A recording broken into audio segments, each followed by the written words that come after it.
Just give it a second while the line picks up.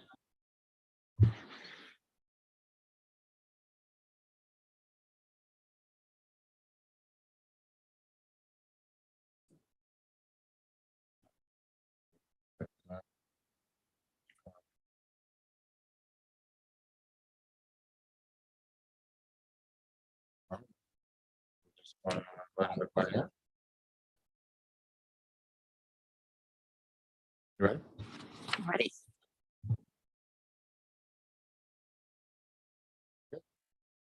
It still says admit all. Oh, there we go. Okay. Good evening, everyone. At 6:29 p.m., the November 3rd, 2022 meeting of the Mountain View Westman School District Board of Trustees is called to order. Apologies for the delay. We were having some issues getting translation set up, but I think we're good to go. So item 1A is the Pledge of Allegiance. Will everyone please stand for the pledge? I pledge allegiance to the flag of the United States of America and to the republic for which it stands, one nation, under God, indivisible, with liberty and justice for all. Thank you, everyone. May I have roll call, please? Restraint. Ellen Wheeler, Laura Berman, Devin Conley. Laura Blakely. Let the record reflect that all 5 trustees are present. The next item is 1C, approval of the agenda. Move to approve the agenda as presented. Second. Okay, if there's anyone in the phone wanting to comment on the agenda, now's the time. I don't see anyone with their hands raised in Zoom. And President Blakely, just noting for the public that I will be leaving prematurely in this meeting at 8:30 for a work function. Thank you. Okay, everyone in favor of the motion to approve the agenda, please raise your hand or say Zoom. Or Aye. say aye. Sorry. Okay, on a motion made by Trustee Chang, seconded by Trustee Wheeler, the motion was approved unanimously. And now is the opportunity for members of the public to address the board concerning items on the closed session agenda. If there is anyone in Zoom, I don't see anyone in the phone. If you're in Zoom and you want to speak on the closed session agenda, please raise your hand in Zoom.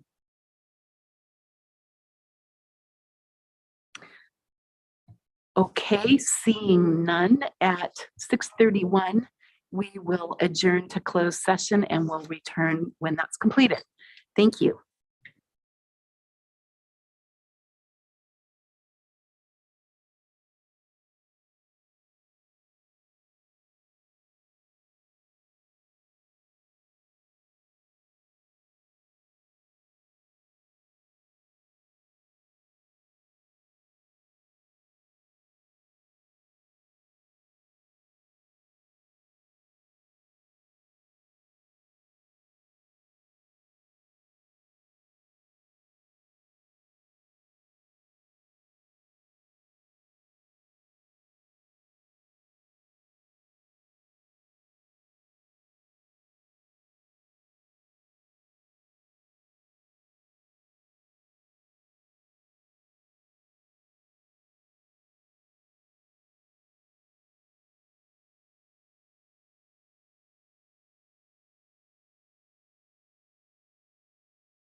Okay, I would like to report at 7:53 p.m. We are returning from closed session, reconvening open session. And no action, the closed session report is that there was no action taken in closed session. Okay, so we will now move along to item number 5 on the agenda, the consent agenda. All items on the consent agenda are considered to be routine and will be approved in one motion. If discussion is required, the items can be removed for separate consideration. Do we have a motion to approve the consent agenda? So moved. Second. Are there any members of the public wishing to comment on the consent agenda? If so, please raise your hand in Zoom.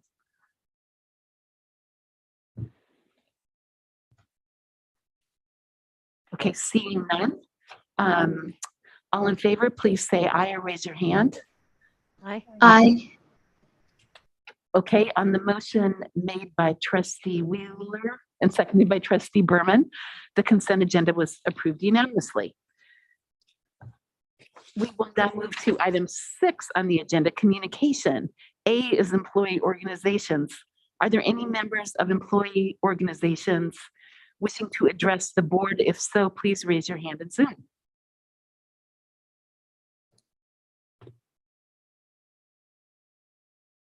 Okay, the next item B is district committees.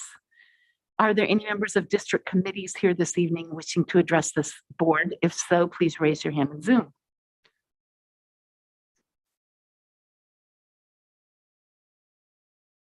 Okay, seeing none, we will move along to item C, superintendent comments. Dr. Rudolph.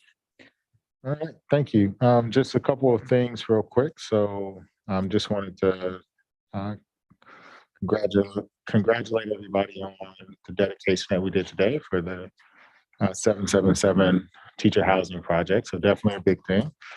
We are currently working, you'll see the CCNRs being approved today, which is yet another step.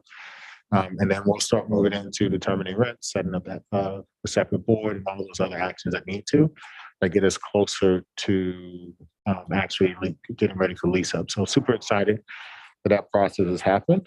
The second thing, just want to let everybody know that we're suspending our use of Twitter indefinitely. Our last tweet for every official account, including my own, simply says "no more!" United against hate.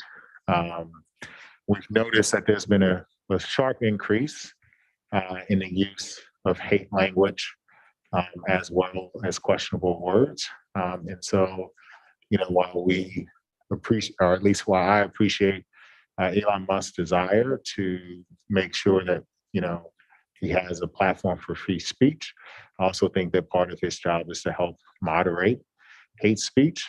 And since the platform is currently undergoing some changes, we sort of will wait to see what comes next. But we'll continue using other social media platforms that we've been using, but our Twitter accounts are all frozen at this point. So just wanted to put that one out there.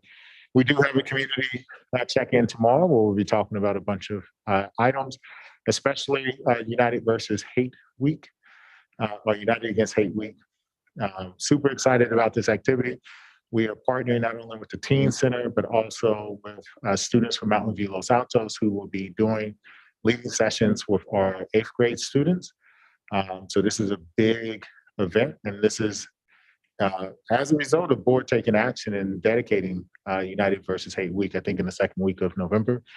So we're excited to do these different activities, and really we're looking forward to all the stuff. Each site has a different menu of stuff that they're doing, and of course, we'll be able to see it. Just want to put that one out there. The last thing I just want to say, and we'll be pushing information out, is just, so 2 things, and I know we'll have another meeting, but we also are sending out tests for Thanksgiving. So we will be awarded those test kits, and we'll be working on the distribution of those for students.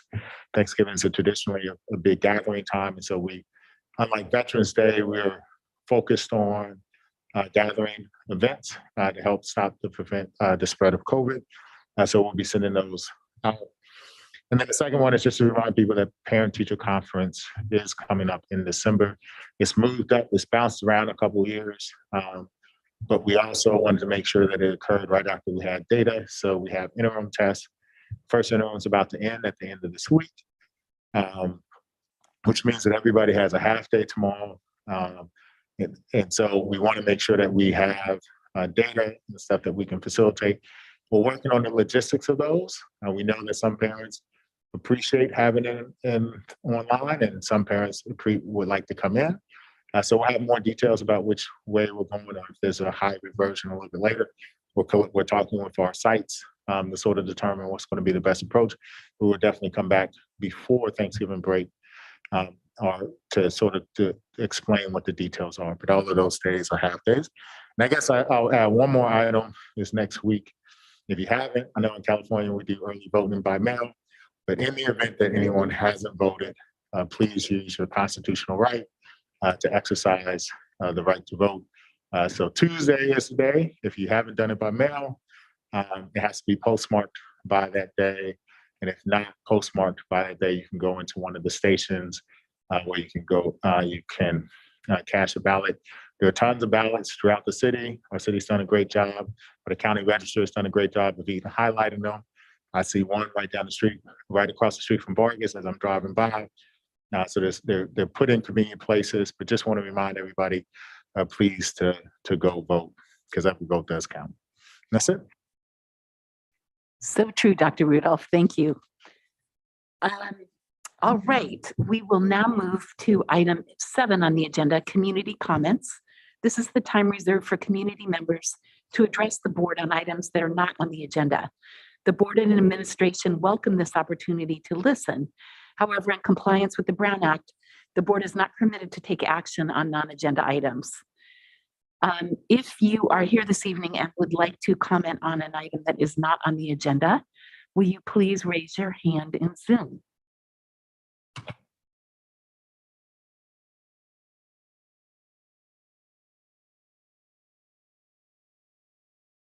Okay, I see 2 hands raised.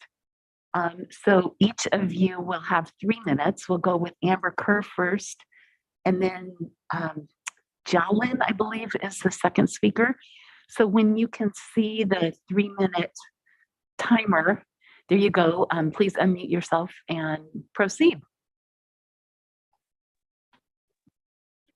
Hello, everyone. This is Amber Kerr. Can you hear me all right? Yes, we can. Thank you. Greetings. So I am a parent at Stevenson Elementary, mom of Irene, 10, Miles, 7, and young Daniel, who's 11 months. You may hear him talking away in the background. I've spoken to the board a couple times over the past couple of months about the current policy mandating COVID vaccines for all parent volunteers in classrooms. I appreciate Dr. Rudolph and the board being willing to engage with me on this issue, and we've exchanged quite a few emails. I wanted to briefly follow up tonight to clarify a factual matter that was brought up at the October 6th board meeting. At that meeting, it was mentioned very briefly by Dr. Rudolph and supported by one board member, I didn't catch who, that apparently Cal OSHA is the cause or the source of MVWSD's current policy mandating vaccines for classroom volunteers. So I decided to follow up by giving a call to our local Cal OSHA office the following day. I spoke to an inspector there who answered my questions, and she was categorical in her statement that Cal OSHA does not dictate or even recommend policies for classroom volunteering. She said Cal OSHA is for employees.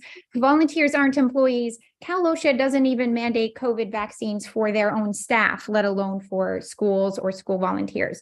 So she recommended that the superintendent give a call to the local Cal OSHA consultation office, which exists specifically for questions like this to help organizations be in compliance with OSHA policy.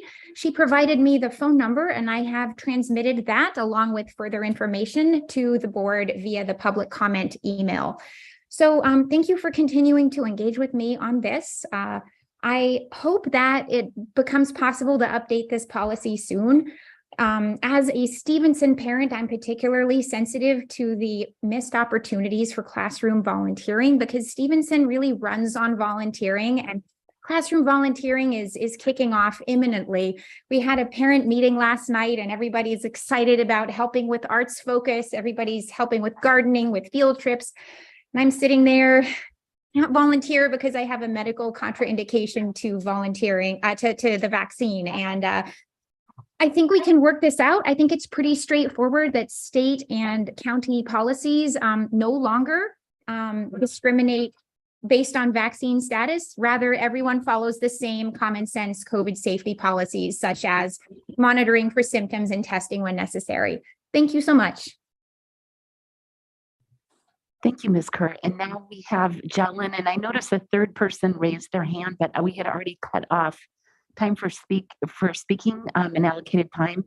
So Jeff, if you would please email your comments to the board at trustees@mvwsd.org, we would be happy to read them. Okay, now Jalen, please unmute yourself and proceed. All right. Hi, everyone here. I'm a parent of a kid of 12 years old at Graham Middle School. So what happens exactly is on November 1st, during the class time at Graham Middle School, my 12-year-old son was assaulted by two students playing video games under the table. While he's doing his work normally, they performed the racist attacks in the forms of both speech and violence. My son reported to the teacher in charge at the first place, and I reported to the school thereafter. With doctor's notes for both physical and emotional injury, along with the police report, the school's responses are very disappointing. So first of all, the school shows no respect to victim's family at all by ignoring important requests to gather more information. They laughed, joked during the decision meeting with me. The principal, by purposely shown great interest on lunch menu even before we left the meeting room. Secondly, the school provided a very lousy statement from what they interviewed with different people with a lot of missing details or mismatched details. And thirdly, the school is not willing to provide any accountable actions towards the two racists other than talking to them. And lastly, the school shows no interest of how to protect my child being assaulted again in the future. So why are our kids going to school? They are here for better education, better being, not for being assaulted, hated, and violently treated. We are sad and angry to see the school is not able to provide the right protection to the students, and that's why we are seeing frequent fightings going on here. And when I asked the principal about this morning, about these fightings going on and on, what is her opinion? She said actions towards the students, like suspensions, are of no use at all. We need to talk to them to let them understand better options next time. So this is exactly what's going on after each time a fighting is going on, and right now it's not limited to fightings. I'm talking about the assault here. On March 18th, 2021, the community the board community just released a commitment to public regarding to preventing racist attacks against Asian Americans in all forms. So you guys listed 3 items. So first, speak out against such attacks. Secondly, defend and protect those targeted. Thirdly, seek justice. So I tried my best to protect my child, and I try to seek your help to defend and protect my child. But these are not definitely, not realized here. So I demand fairness on this matter with the school district.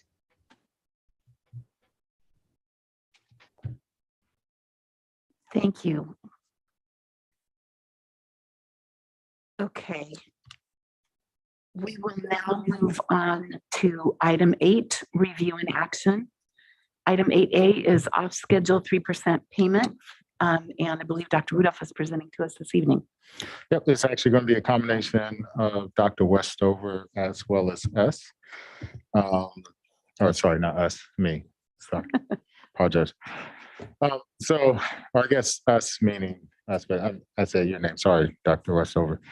So we know that inflation has been hitting our employees, And our district has received a lot of one-time funds as a result of a lot of different actions from the state as well as the federal government.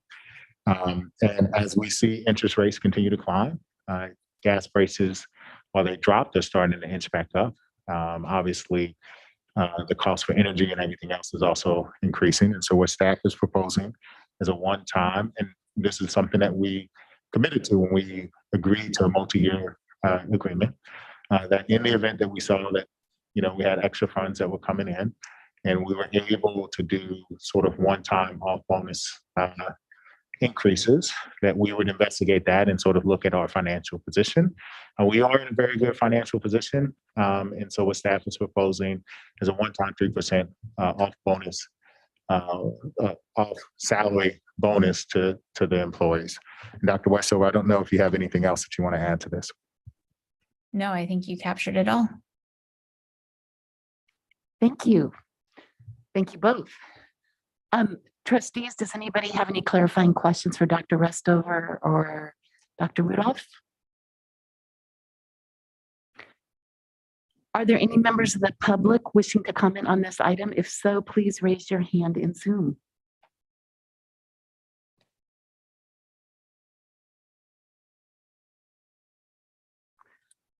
Okay, I don't see any. Trustees, does anybody have anything they'd like to say about this? Or if not, well, I want to say I'm excited about it, but if nobody has anything additional to say, I'm jumping in here. I think our staff is well deserving, and I feel very grateful that our district is in the position to be able to provide this off, what do we call it? One-time off bonus. Off schedule, thank you, payment to our staff. So any other comments, trustees, or else may I have a motion? Oh, well, I Trustee Berman. completely agree. Just really glad we are able to do this. And I'd like to make a motion that we approve the one-time payment as presented. Second. All in favor, please raise your hand or say aye. Aye. Aye. Aye.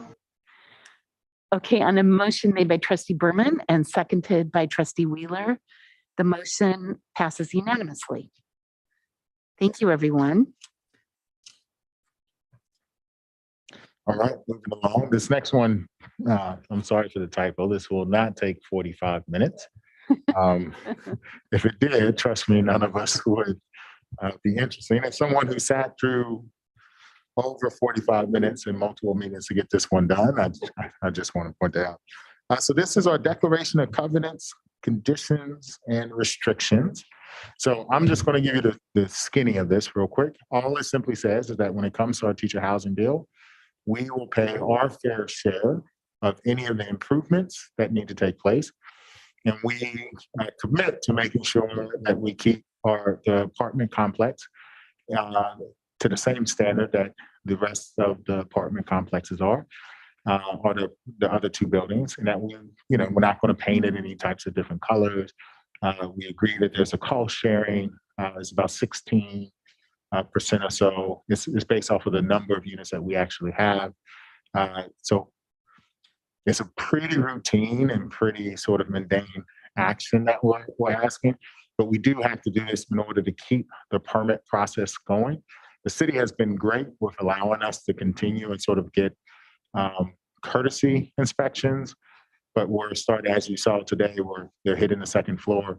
So we really need to just get the rest of the permits in. So staff is asking that you approve the CC&Rs, or covenants, conditions and restrictions, as presented.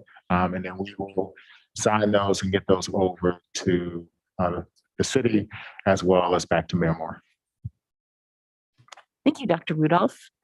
Trustees, any clarifying questions? Any members of the public wishing to speak on the Declaration of Covenants, Conditions, and Restrictions?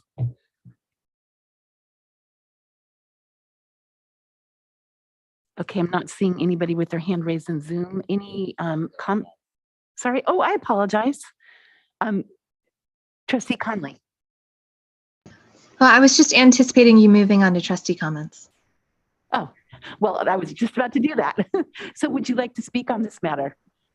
Yes, I am thrilled to see this going forward.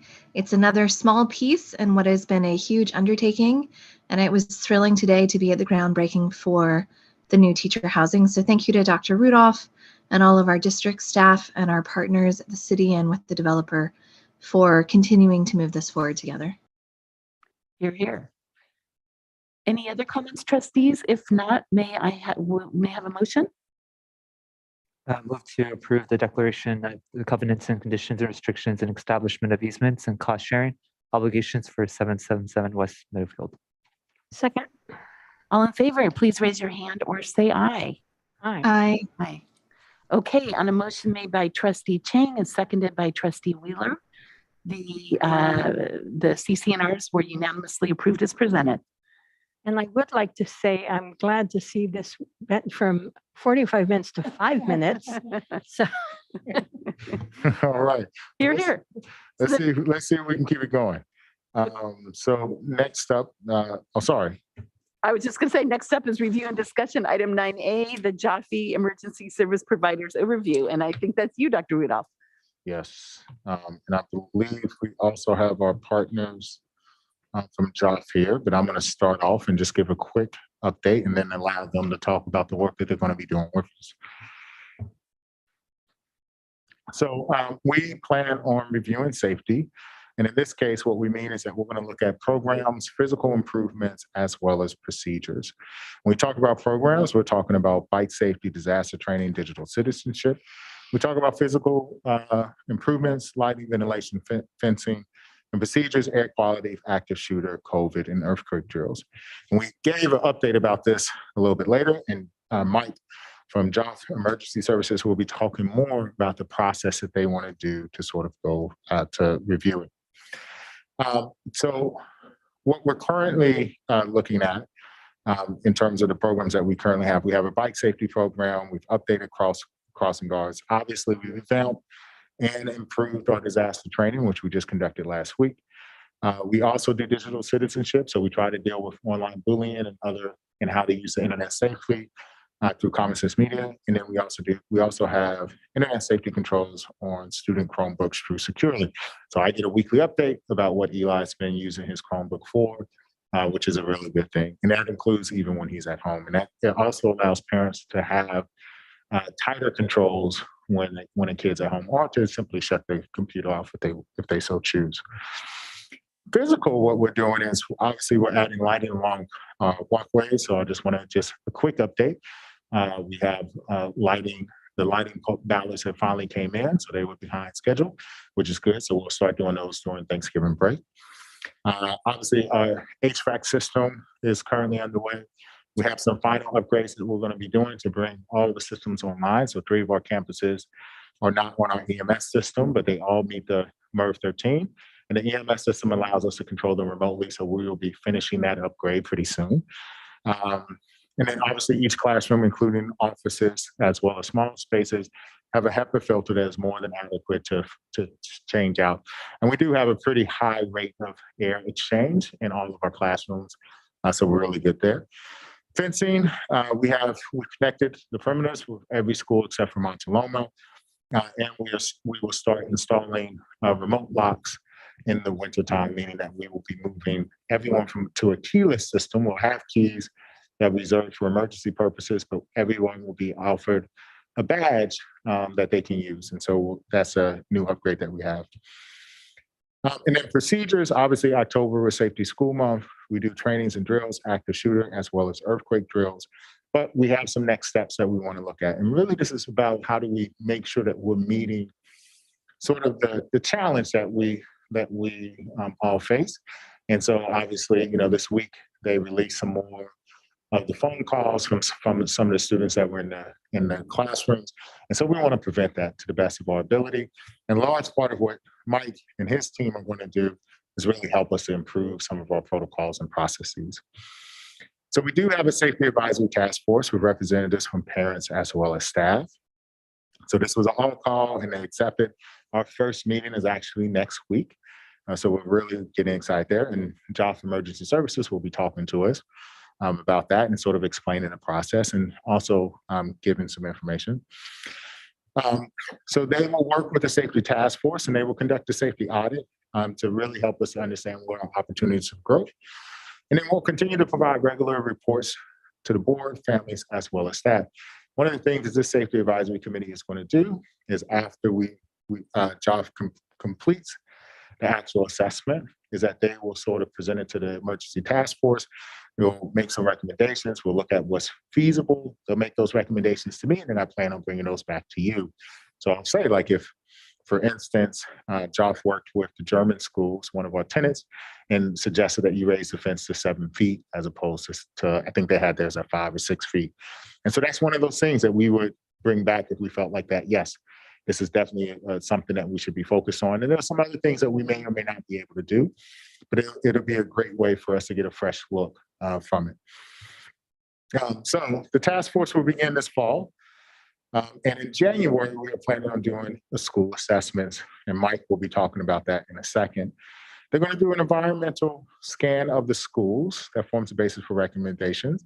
But they also, which I really like, and I think this is a really good thing, they plan on meeting with parents, teachers, staff, students, mental health organizations, and they'll be focused on facilities as well as nursing. In March, we'll be presenting on sort of opportunities to grow for areas of improvement that we can do. And then JOF will write emergency operating procedures that will help us to sort of update, if anything, that we have. And we'll put in June as our deadline for recommendations, program development areas of strength and growth, and what items are short term and sort of what are the long terms. And then JOF actually has recommends that they will continue to provide training and update for all of our employees, depending on what areas we decide that we want to focus on, that can help us improve. And I think one of the areas that we saw when you look at Uvalde is that there just was this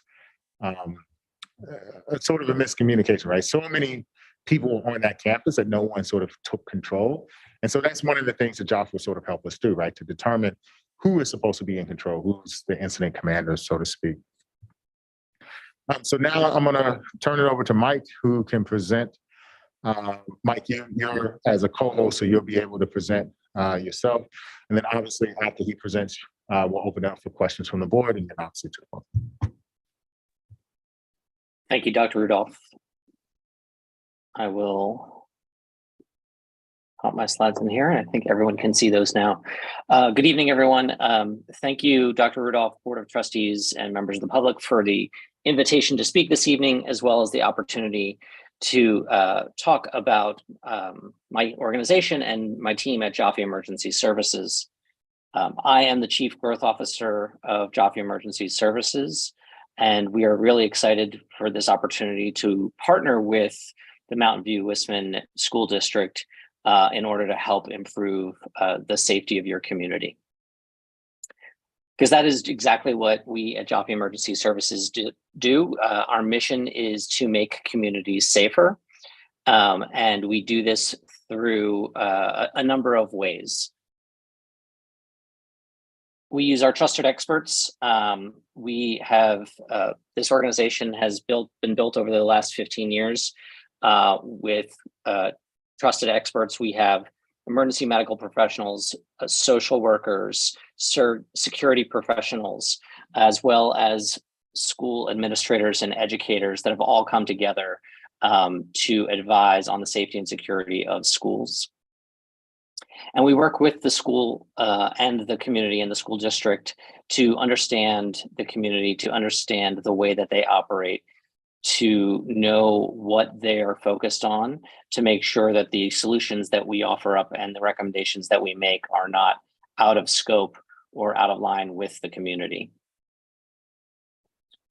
We are not afraid of a challenge. We put our best effort forward, and we have a team of experts that work to achieve excellence.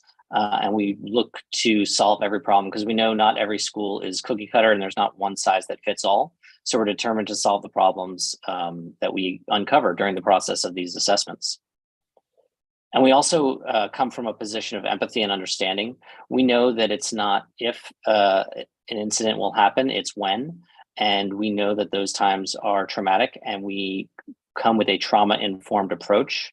The idea is that our training and our efforts are not to cause more trauma. We are here to help you through these incidents. Just real quick about our company. I have a 20-year career in safety and security.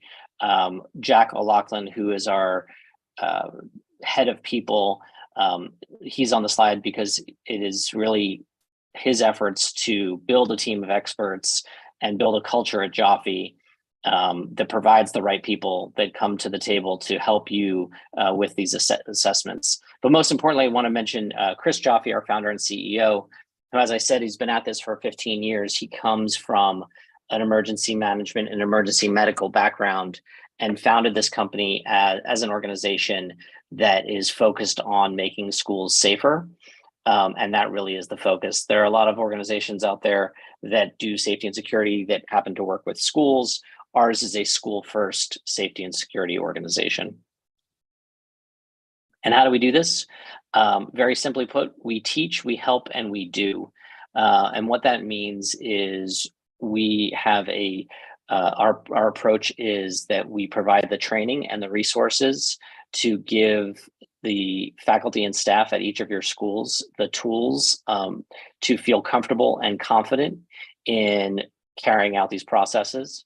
We help, we provide boots on the ground, hands-on guided assistance. We'll actually be out there helping.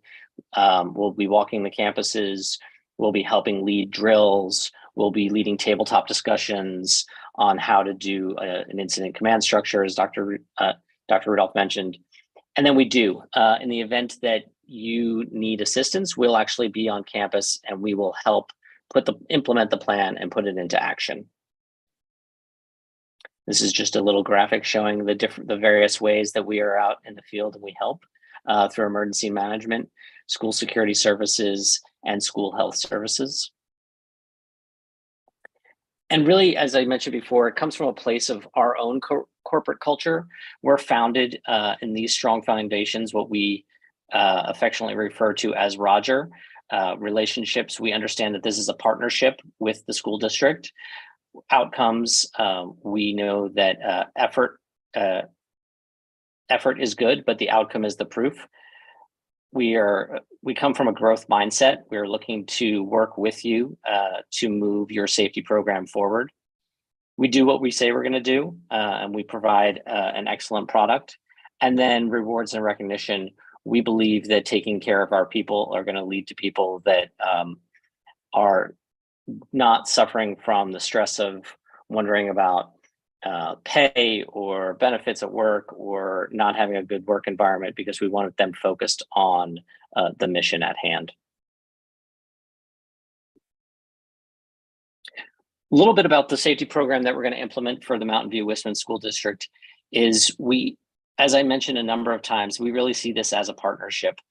This isn't just an assessment where we come in and we go down a checklist and we hand you a report and we say, here are the action items, here are the gaps, here are the things that you need to take care of. What we're going to do is we're going to work with you. We're going to spend the next 6 months. This timeline has it as 3 months and 6 months for program development. But I think that we've come to the conclusion that from January through June, we're going to spend the time going through all of your schools and reviewing and going through that assessment looking at it with 4 lenses that were mentioned in the previous slides. One is the physical safety components, fences, door locks, the environment that the school is in. The second is the mental health and social emotional well-being of the school. Are there behavioral threat assessment teams in place to handle issues that come up? Physical health, the one thing that we've all learned over the last 3 years is that physical health and safety are synonymous. So looking at the school health services programs and making sure that they're as adequate as they need to be to provide for the health and safety of your students. And lastly, looking at the cybersecurity and privacy and digital citizenship and all of those elements of your school to make sure that there's a safe environment. We believe by looking at the schools through those 4 lenses, we come up with a holistic safety approach And then we come up with recommendations and we present those recommendations to you, and with your assistance, we determine which things we're going to work on, and we can start the program development. And that program development goes back to that training and that advisement and that consultation. We lead tabletop exercises. We teach you how to do or how to set up your incident command structure so that your educators and your administrators are empowered to carry out the recommendations that we make. And then we help guide the implementation. In later years, once you've kind of graduated from our system, we come back and we can continue to provide professional development, coaching, and program maintenance going forward. Now open for any questions if there are any. Thank you very much, Mr. Ginty. Trustees, do you have any clarifying questions? Trustee Berman? Yeah, I was just wondering if part of the physical safety, or maybe it was during the environmental scan of the school, if you also look at the flow of, just I'm thinking of like pickup and drop off on campus, you have cars kind of coming through the front of the school and dropping kids off. Is that something that gets assessed, or is that something you take feedback on when you do an environmental scan of the school? I'm just thinking, I know certain schools around our community are, have heavier traffic than others. And I'm just wondering if that's an area that you get feedback on too. Absolutely. When we do the physical assessment of the school, we want to see the school in operation. One of the, we make sure that we do assessments during an active school day so we can be there and see arrival. We want to be there to see lunch procedures and recess yard and how things go. And we want to see dismissal at the end of the day. Those times when people are free flowing in and out of the school and going back and forth, or some of those times when there's a biggest chance for vulnerabilities to occur. And we want to make sure that we monitor those in real time, and we can provide observations and recommendations around those times of day. Great, thank you. Trustee Chang? Thank you for that presentation. I had a question a few weeks ago. Chris Jaffe gave an online presentation on fentanyl overdose and kind of just the fentanyl crisis that's happening with children. From your work, are you seeing any general action that you see K-8 districts taking, or particularly middle schools, in response to fentanyl overdosing? I can send along some information after this meeting. We have not seen any new actions being taken by middle schools, especially not in the state of California. We do continue to see it as an issue, but we haven't seen new or different actions taken by middle schools specifically. And just follow up, and in the Jaffe presentation they gave you a few weeks ago, Jaffe was encouraging schools to have access to Noxalone. Is that recommendation extending to middle schools or just for high schools?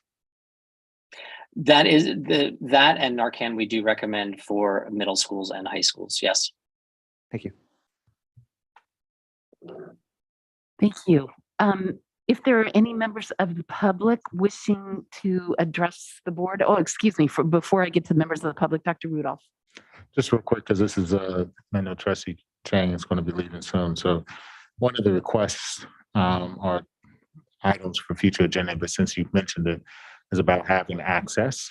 So the first thing we need to do in order for us to be able to have Narcan or Nasilex at our schools would be the board has to actually pass a policy that allows it. And then we would have to get a prescription to have it actually on site. So we have been investigating this, but if that's the direction you want, then we can bring back a board policy at some point. That will be the first step of many to get us there. So just because since you mentioned it at this point, I would recommend that we would actually do it. And then I know when I brought this up with staff, and Mike, I don't know if you've seen this or not, but one of the reasons why elementary schools, bless you, may have it is because of parents using fentanyl and having access to it in the event that something happens in a parking lot for a parent. But that's it traditionally, like Mike said, bless you,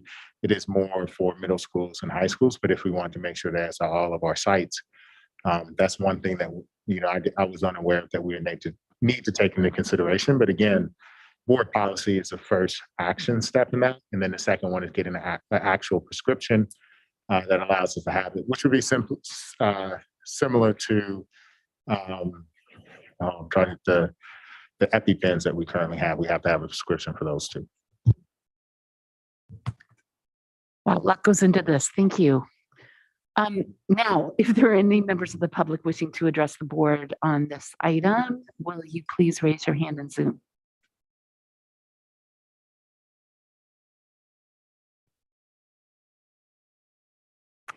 Okay, I don't see any. Any additional comments, trustees? Trustee Chang?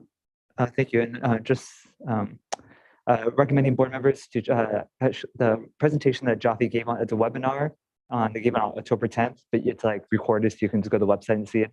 On fentanyl was done by Chris Jaffe, and it was really helpful. Like it mentioned how that it just that some of the things that they were talking about is like, for example, like half of eighth graders do not know what fentanyl is, and and as Dr. Rudolph was saying, there's so many different ways fentanyl can enter someone's system, not purposely, would it be laced for something else or exposure, and it just takes so little for it to be impacted. And that it's my understanding that MBLA actually, I don't know if they just passed it or they're in the process of passing board policy on it. So it sounds like a prudent thing to do. Thank you. Thank you. Thank you. Trustee Conley. Yes, I would support moving forward with a policy that would allow for Narcan at all of our school sites. I know we've also heard presentations about the fentanyl crisis in our county at Challenge Team, and then the County Office of Ed has been talking about this in county supervisors. So it seems a little bit like a no-brainer just to move forward with the policy on it and get Narcan on our sites. Thank you. I think it's worth exploring, definitely, given what you said, what's gone on in some of our neighboring districts. We're not immune, sadly. Any additional comments, trustees? Trustee Berman. I think I would just add, I don't know if you're telling who's in favor of bringing that up, but I'm definitely in favor of that policy. So, and thank you very much for the presentation. I'm looking forward to hearing your recommendations. Agreed. Oh, Trustee Ching. And then let's move on. All right, just a quick question about the because I know we participated in the Great Shakeout, the earthquake. Then, was there any reflections on insights briefly on did when there was that one earthquake, did schools get a pre-alerts or anything, or how are we doing given that we just had first lot for kids the first earthquake? I think it was pretty minor in terms of the field. We do have an emergency radio, but I'm not sure if they gave an early warning or not. From what I understand, the California system only gave it like a 5-minute update, like, hey, it's possible that this is coming. And that's definitely something that we can work with Mike Genti and his team to sort of understand. But, we had it been a little bit more, we would have followed the process that we have. Obviously, having had the earthquake and then practicing the drill sort of reinforces the idea yes, this is a possibility. So, but I look forward to Joff sort of working through and telling us what opportunities of growth that we have and what are the strengths. So this should be a good time to do this. Also, Mike, if you could just send the webinar that Trustee Chang, or if you have a link for the webinar, if you can send that would be great. Absolutely. Thank you very much. We do look forward to the reports. Okay, we will move along to item 9B, the enrollment update. And I believe that is Ms. Victor, our Chief Human Relations Officer. Please proceed. All right, thank you. Good evening. I am going to share my screen, make sure that gets up and going. Here we go. All right. So good evening. Happy to be here to provide this year's annual enrollment update. Of course, this aligns with our strategic plan goal of meeting the needs of all of our students and our Board of Trustees goal of placing our students in their neighborhood schools. So, as we discuss this every year, we talk about the fact that our enrollment determines the number of teachers at every site. Our staffing ratios for kindergarten through third grade have an average of 24 students to every teacher. And we do have a few classes throughout the district that have 25, even 2, I believe, that have 26, but there are very few that have more than 24 in a classroom. Our 4th and 5th grades typically have 30 students per teacher. We have several in our school district that have far fewer than 30, and we do have 2 classrooms that are at 32 right now. In our middle schools, we typically have 33 students in a core class period. That is pretty consistent. We have a few classes that have 1 more than that, but that's it. So we're doing pretty well with our average class sizes. But I do have to remind everybody, the reason we have a few classes that are over that is because kids don't come in perfect little groups of 24. And so, we do our best to make sure we staff very appropriately. Things to remember before we start looking at the data.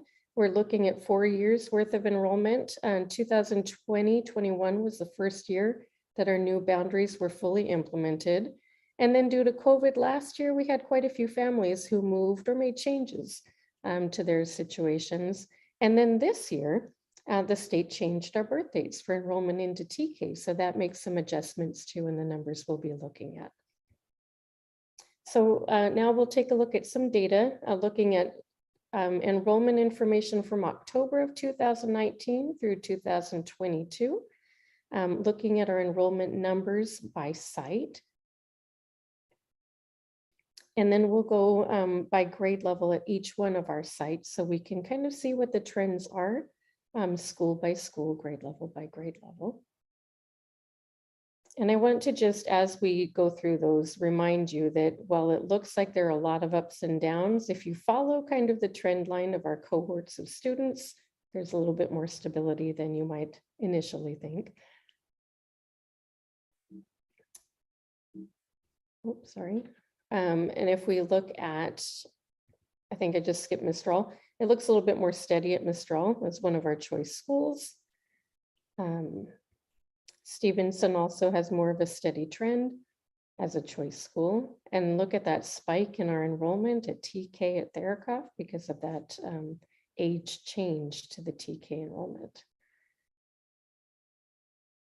As we look at middle school, the charts have flipped. My apologies for that. Grade level is on the side and years are across the top.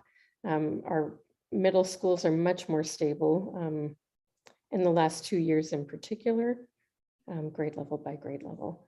And so again, as we look at our district enrollment by grade, we do have some changes, particularly in some grade levels.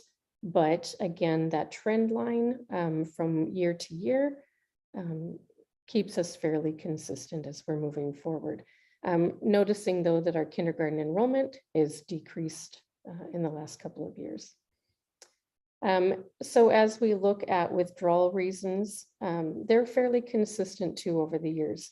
Most of our students withdraw from our district because they've moved to another city and are going to another California school.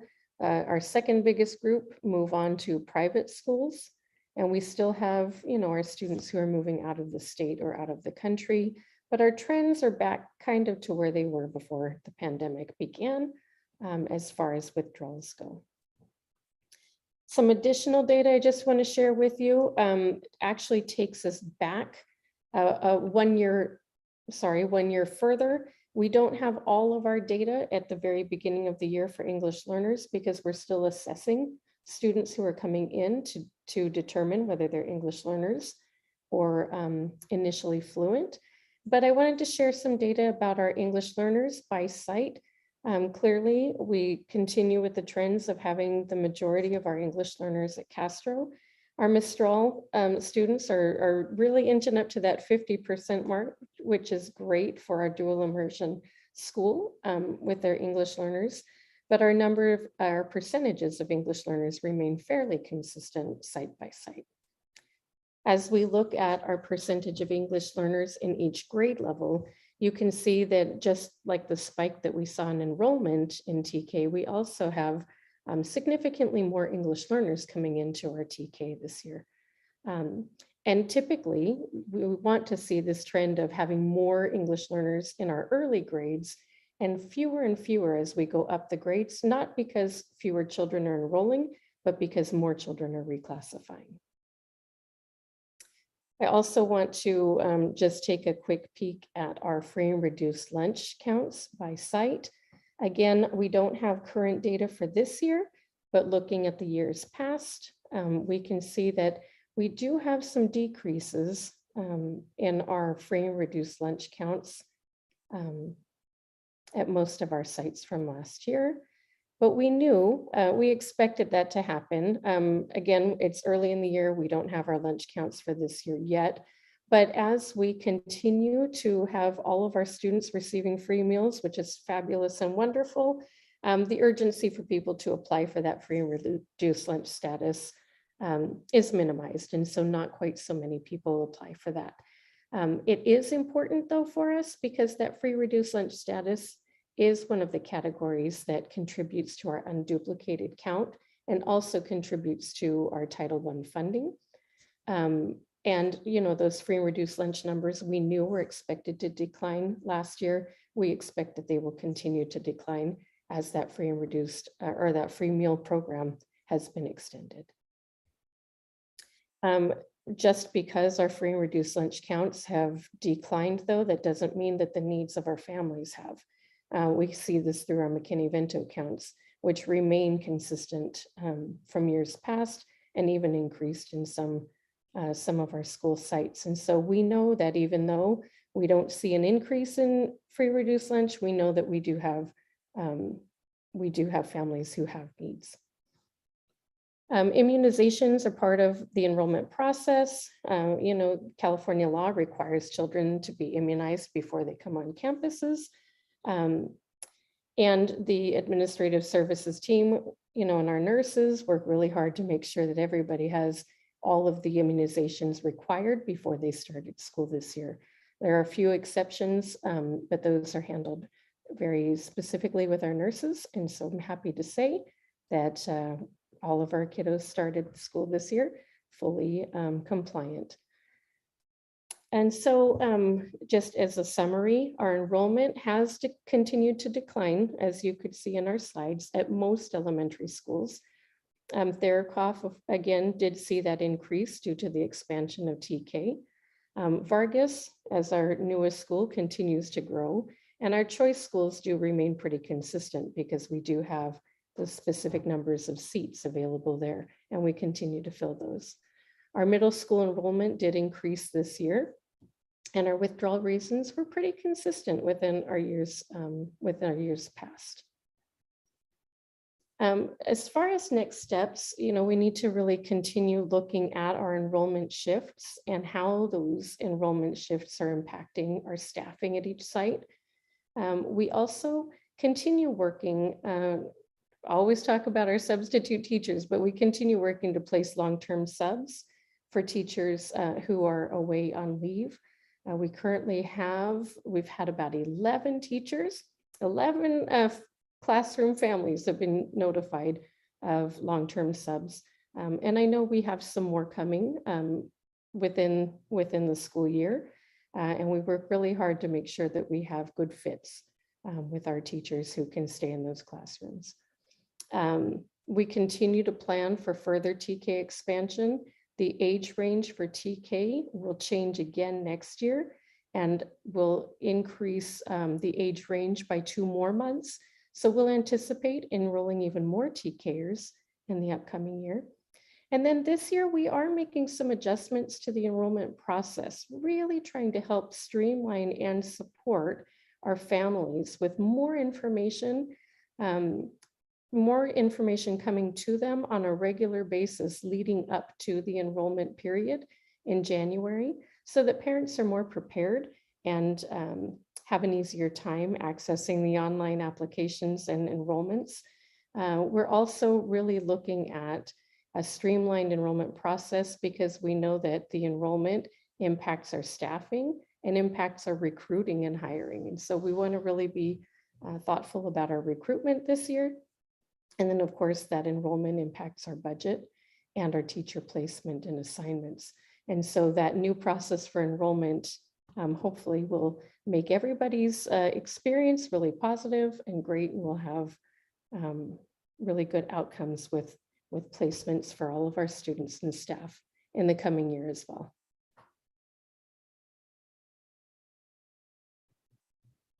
And with that, I'm going to open up for any questions. Thank you, Ms. Victor. And before we take questions, I just want to reflect on the record that Trustee Chang left at 8:38 for a work conflict. So the remaining trustees here, does anybody have any clarifying questions for Ms. Victor? It looks like Trustee Conley does. I do. Thank you, President Blakely, and thank you for the presentation, Ms. Vickyard. In the past, before COVID, we dealt with classrooms that were a little too big by doing split grade levels. And I know that during COVID, we set as board policy that we did not want to have any split classrooms, like a 2-3, for example, or a 4-5. Have we moved back from that policy? Is that something that we could that we still have in place, or is it optional to go back to some split level classrooms where needed when class sizes get a little too big? I will say we don't have any combination split level classes this year. Even at 32, it's not enough that we could have, that combination of classes. But we don't have any combination classes currently in our district. We don't have any combos currently. I guess my question is in part for Dr. Rudolph. Is that policy still in place to have no combos? Or is a combo an option if we need it in the future now? Yeah, combo is definitely an option if we need it. We moved away from it as a result of COVID. Last year, we kept it that way. But obviously this year, if we want to go back, or not this year, but next year, if we wanted to do combos, we could. Okay. And then I know it was in the questions that trustees submitted, but how many long-term subs are we still in need of, Ms. Vickyard? Well, we currently have exactly enough subs to cover the folks who are out on leave at the moment. What I will say though is that we never know when an emergency will happen or when somebody goes out on leave. And so we are always looking to increase our long-term substitute pool. We've reposted and posted in some new places for substitutes. And so we are continuing to recruit and hire. Oh, okay. Because I was a little confused at Mistral, the 4th grade class. So they rotate between 2 teachers, and the teacher who does Spanish and math has been out this fall on leave. And there were different subs coming in at different times. And then there was a long-term sub for a few weeks, but then she left. And so I thought that what that class still has is just a couple of different subs who are switching off for it, but they aren't. A long-term sub is usually a credentialed teacher, and a substitute doesn't have to meet those requirements, is my understanding. The requirements are a tiny bit different. So we do have some long-term subs who have a credential. We do have some long-term subs who have a substitute with an additional certification. And then we also have some substitutes that are only available for 30 days. And we place them depending on the length of the absence, typically. Okay. I've been hearing concerns from parents because that entire grade level hasn't had consistent Spanish or math instruction for almost the first trimester. So I'll be curious to see what the iReady scores are for the first trimester in that grade level. Trustee Wheeler. Yeah, so in the classrooms where they're at 32 to 1, did those classrooms get a teacher aide? We don't at this time have a teacher aide in the classroom. Any other clarifying questions, trustees? If there are any members of the public wishing to speak on this item, will you please raise your hand in Zoom?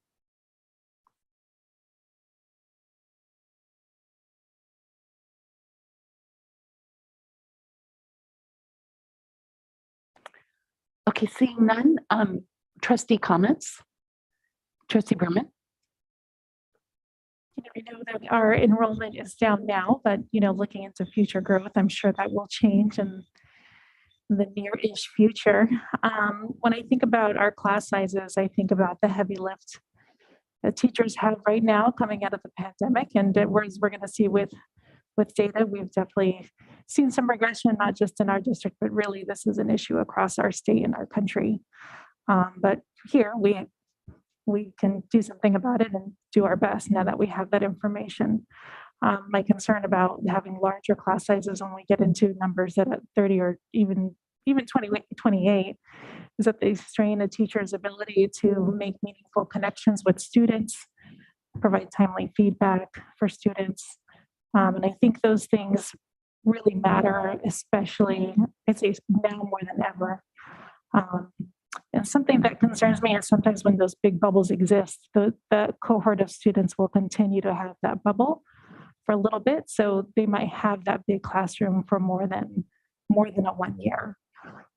So I think, this is something I'm just interested in learning more because I know that there are other districts around us that are working to limit the class sizes because they have so much need that they want their teachers to address. And I think I'd love to explore what are some options for the class sizes in the foreseeable future.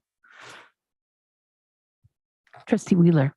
Yeah, so to get back to my question about teacher aides, I wonder if that's something that is worth exploring, or if we've already explored it and teachers don't really want it. But can you tell us more about the value of putting aides in those large classes? It is something that I am happy to look into. I don't know that I can answer specifically the value of having the IA in the classroom right now. For the first time in a lot of years, we have IAs in our general ed classes at Castro this year. And so that might provide us a lot of good information. And I also wonder, do the teachers want aides, or do they just deal with a large number of students in the way that they think is best for their classroom? So, I don't know if this is should be a direction, or if it's something that, people could request. Well, I think this is a perennial problem or a perennial issue. I mean, just as one of your slides pointed out, students don't come in perfect packages of 24, and there's always going to be a little over, a little under, and kind of depending on the, how many. I know both my sons, one of them was in second combo at Landals. They were both in 4-5 combos, and the combos can work very well, but they are hard for the teachers. And I think this is where I look back, really probably a site management issue of the administrator coordinating with the teachers, where there are going to be combo classes, assigning teachers that are putting their hands up for it, if there are any. Some of them love that challenge.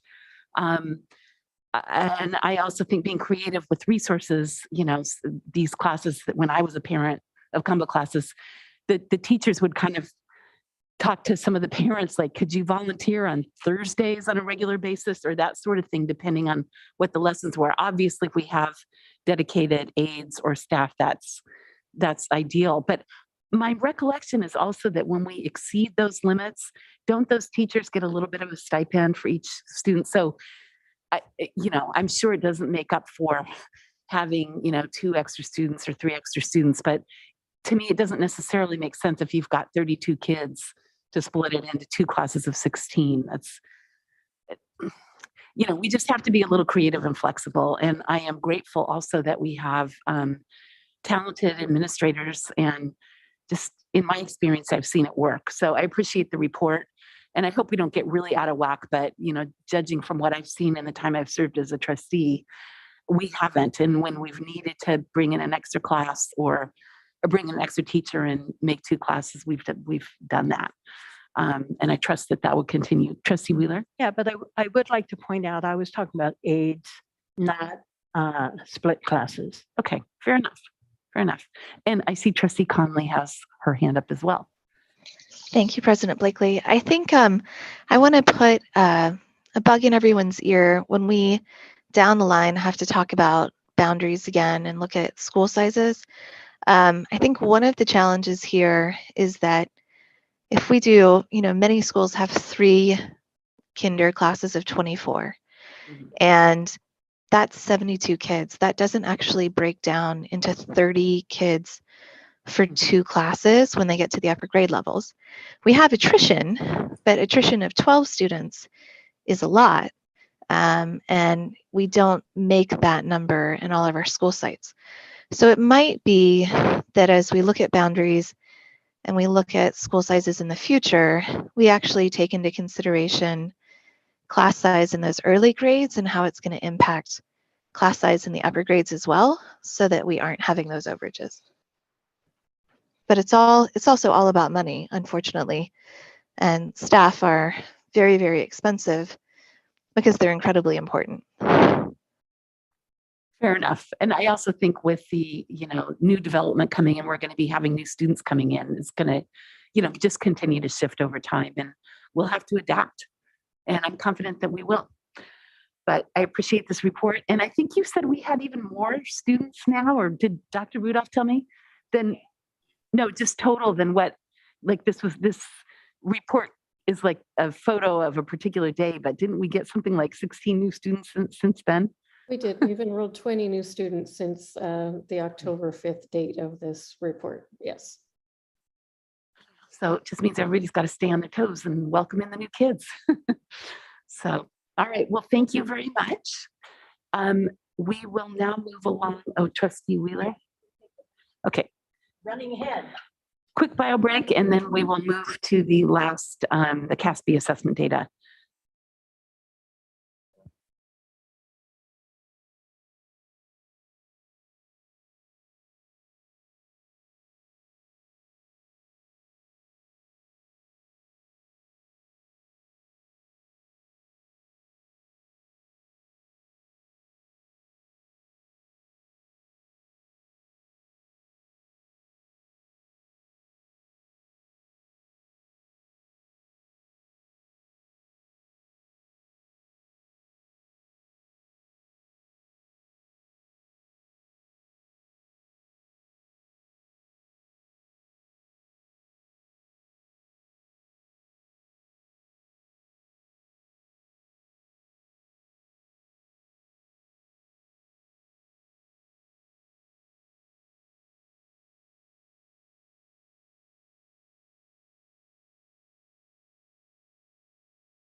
Good evening, trustees.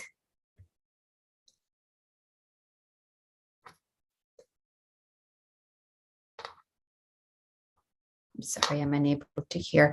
Good evening, trustees. It is a pleasure to be here this evening. Can you hear me? I'm sorry, I'm not able to hear anyone.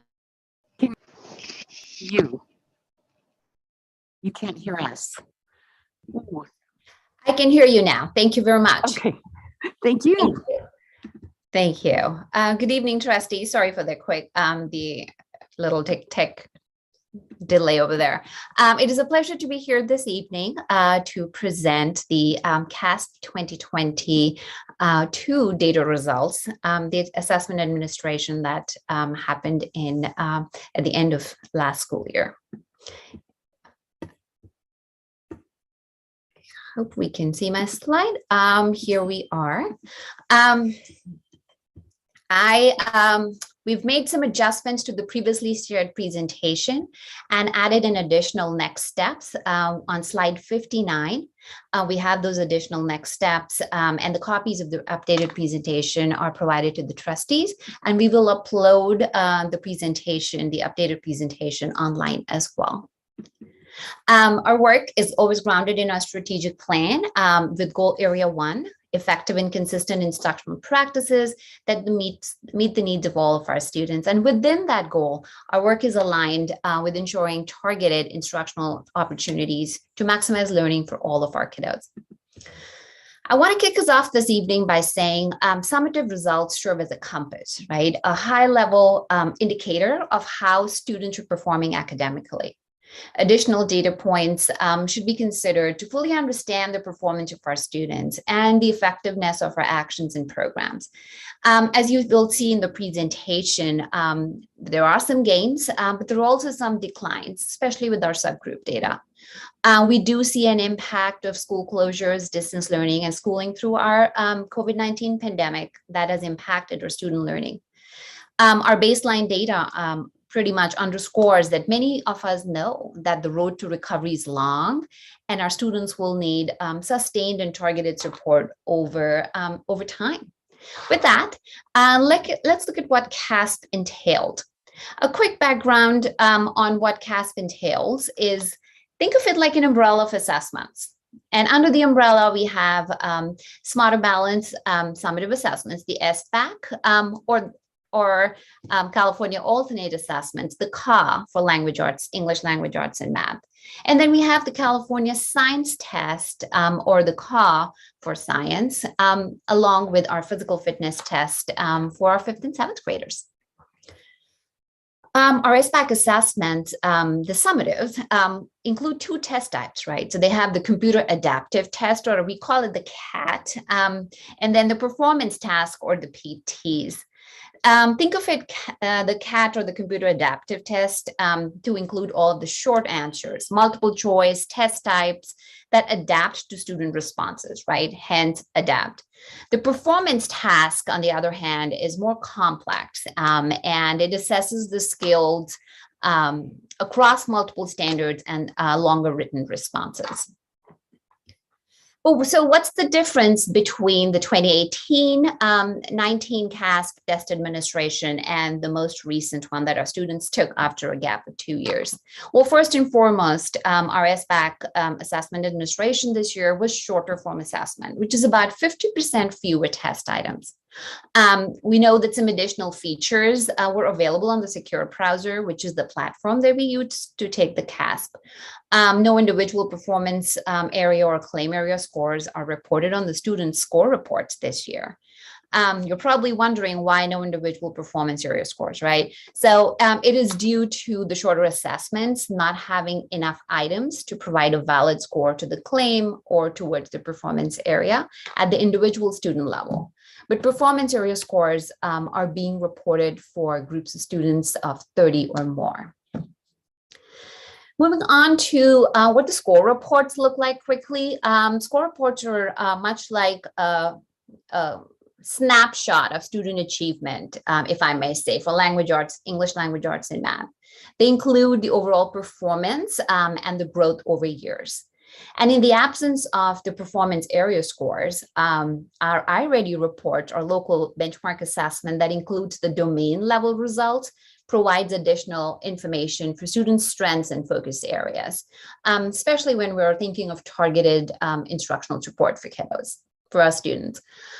So let's delve into the CASP data a little bit that was recently released. As we do this, looking at the demographic profile, we see student demographics are continuing to change slightly in our district. I want to point out one specific subgroup, for example, our socioeconomically disadvantaged students has changed from 38% in 2017-18 to 29% in 21-22. So we see a drop there. Another thing I want to point out is our English language learner group. It's ever changing. It's a fluid group, right? Because students get reclassified, which we want, and newer students, newer ELs are joining our district. In the interest of time today, trustees, I'm going to skip over some of the slides because the presentation was shared earlier. But I will be talking and going over some trends and outcomes that we see. But I'd like to share just a few slides on our county and state data. So our 2022 assessment, which marked the return to a full statewide participation in CASP for the first time since 2019, we see the results over here. And we see that overall, our district has continued to outperform the state and the county in English language arts overall, but our subgroups are not all performing higher than the county. As we see some of the subgroup data, our students with disabilities have outperformed and the upward trend continues over the years. But we see a decline in our English language learners and our socioeconomically disadvantaged students, a 4 percentage point for ELs, and we see a 10 percentage point for our socioeconomically disadvantaged kids. Looking at ethnicity subgroups with ELA, again, we see all our Asian, Hispanic, Latino, and white subgroups are performing higher than the county on the CASP for English language arts. Now, similarly, looking at math overall, we continue to perform higher than the state and the county. But subgroups, we notice similar to our English language arts results, our English learners are performing below the county now, a 4 percentage point drop since 2019. Even though we see a drop in our socioeconomically disadvantaged students, they're on par with the Santa Clara County SED's performance at 24%. Again, our subgroups in math for ethnicities, we see our Hispanic Latino students outperform the county by 5 percentage points. Let's look at our neighboring school data really quickly. For English language arts, we outperformed Sunnyvale, but we have declines from earlier test administration when we compare with Los Altos, Cupertino, or Los Gatos, right? But as we analyze data, we know that the demographic profile has to be considered as well, right? Sunnyvale is somewhat similar in demographic and ethnicities to our district.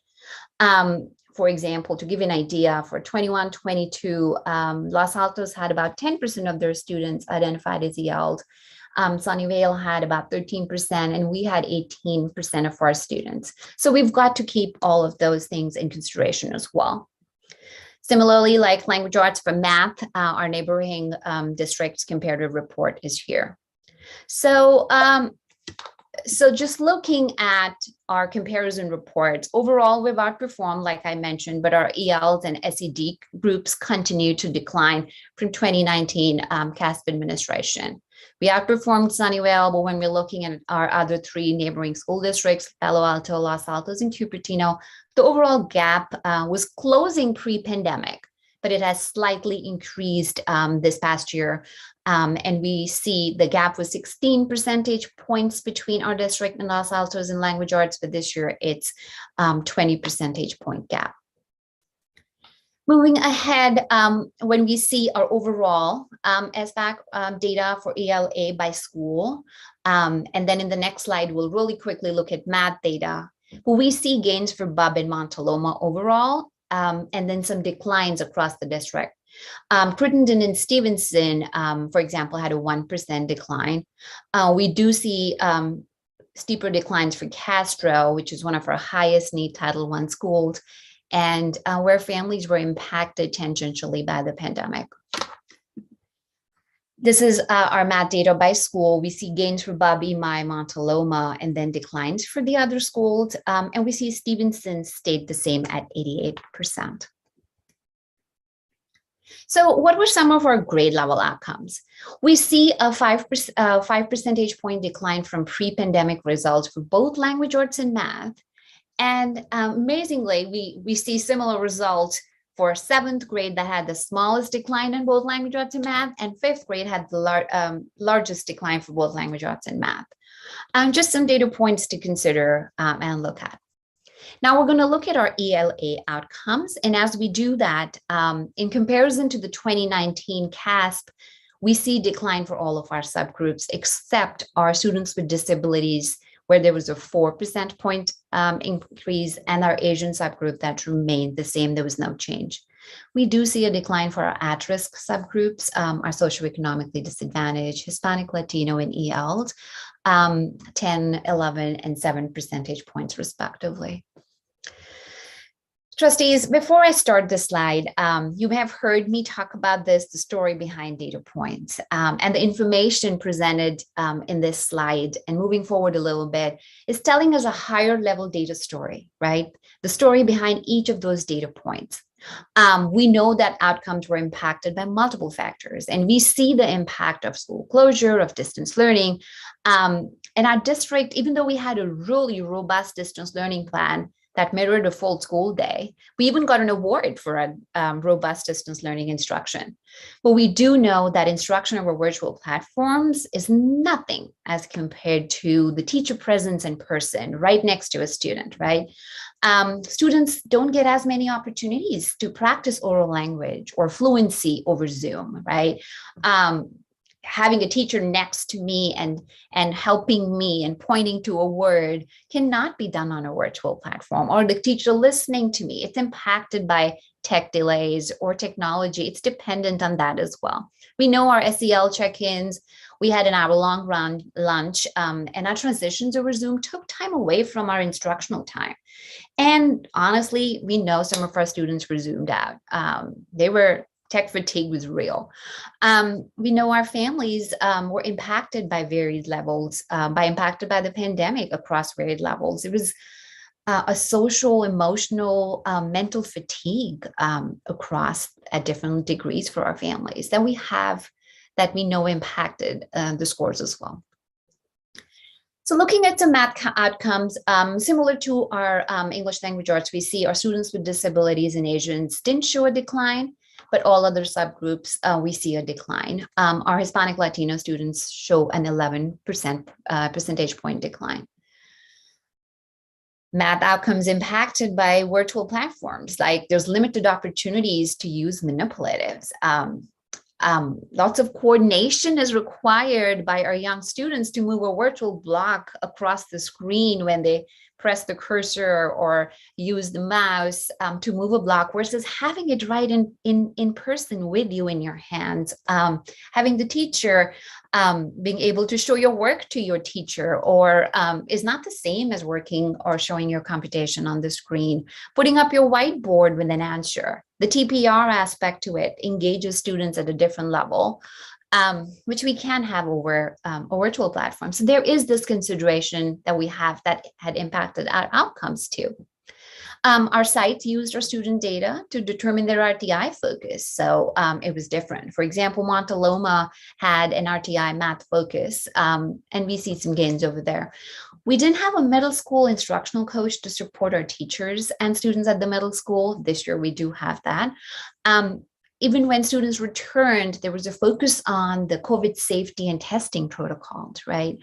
That did take time away from instruction time. We know that we need to refocus. We need to reboot and be more intentional about using student data as a guide for improving student learning and filling our gaps. So what are some of the data trends that we see by site? It's a lot of information in here, so I'm going to highlight some high-level things that I would like to talk about. So We see Bob, Imai, Montaloma show overall gains for English language arts. Our students with disabilities and our socioeconomically disadvantaged students show increases at Imai and Bob. Stevenson had slight increases with our socioeconomically disadvantaged students as well. Across sites, again, we see that we need to focus on our at-risk groups, right, where we see some declines. Looking ahead, we see gains for our reclassified RFEP students at Thurkoff. But at Stevenson, we see significant declines for our Hispanic Latina students. And RFEP students at both of our middle schools declined, as did our English only students and our ELs. So we need to redirect attention to our subgroups here. Now, looking at math data trends by site, again, I'm going to highlight some high-level things. In comparing 2019 CASP with 2022 CASP, our data shows Bob and Imai and Montaloma overall show gains. Stevenson stayed the same. SED students at Imai also show significant decreases in math, a 20% point drop, but we may remember they had gains in ELA, right? It was 16-point gain in ELA. One thing to consider, right, is newcomers do not take the English language arts assessment. They don't take the CASP or SBAC for ELA. They do take the math assessment. So something to think about as we're thinking of data, the story behind data, right? Montaloma shows significant increases for our students with disabilities. A 30-point increase, and in Hispanic Latino students, we see a 10% percentage point increase for Montaloma. Our ELs at Mistral had the most decline in math, with 17% percentage point decline. Again, as we're moving ahead with math data trends, Bob and Imai show increases for students with disabilities, whereas Mistral, Stevenson, and Landolt have significant declines. At our middle schools, ELs at both middle schools declined by 7 percentage points, but we see gains for our students with disabilities there at the middle school. So what are some considerations as we're looking at this data? As we look at that 2022 data, it is clear. I've said that before, that pandemic impacted our student learning. Even though we returned to in-person learning, COVID-related absences, and for students and staff, and the COVID protocols, with testing and safety and everything else, they impacted the learning environment. And we know that the most severe impacts were with our at-risk student subgroups. After 2 years of not participating in the CASP testing, our spring 2022 results should be considered as a baseline, where we know that our elementary students, 3rd, 4th, and 5th graders took the CASP for the first time. It was a new experience for them. All students, all across grade levels, 3rd to 8th grade, had to relearn the CASP testing platform, right? Students did not have as much comfort level navigating the platform as they have with iReady, because they've been taking iReady regularly, even through distance learning, and they're more comfortable with navigating the platform. We do have gaps in the testing years that has led us to not have cohort comparison data as well.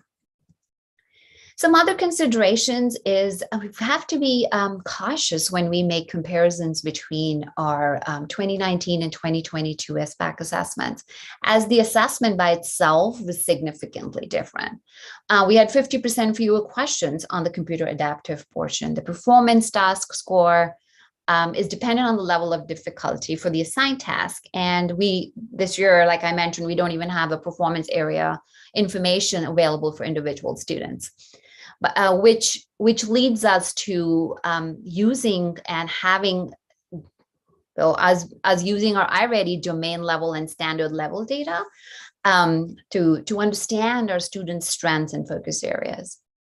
And you may remember me mentioning earlier in the presentation about additional data points to be considered to fully understand the performance of our students and make informed data-driven decisions. So what are some of our next steps? As we're absorbing all of this data and thinking of our next steps, certainly we know student data has shown us that our road to recovery is long. and we have gaps to fill. Our students will need our sustained, consistent, and intentional support over the coming years to fill these learning gaps that were exacerbated by the pandemic. So what are we doing to support our students' academic and social emotional well-being, particularly our at-risk groups?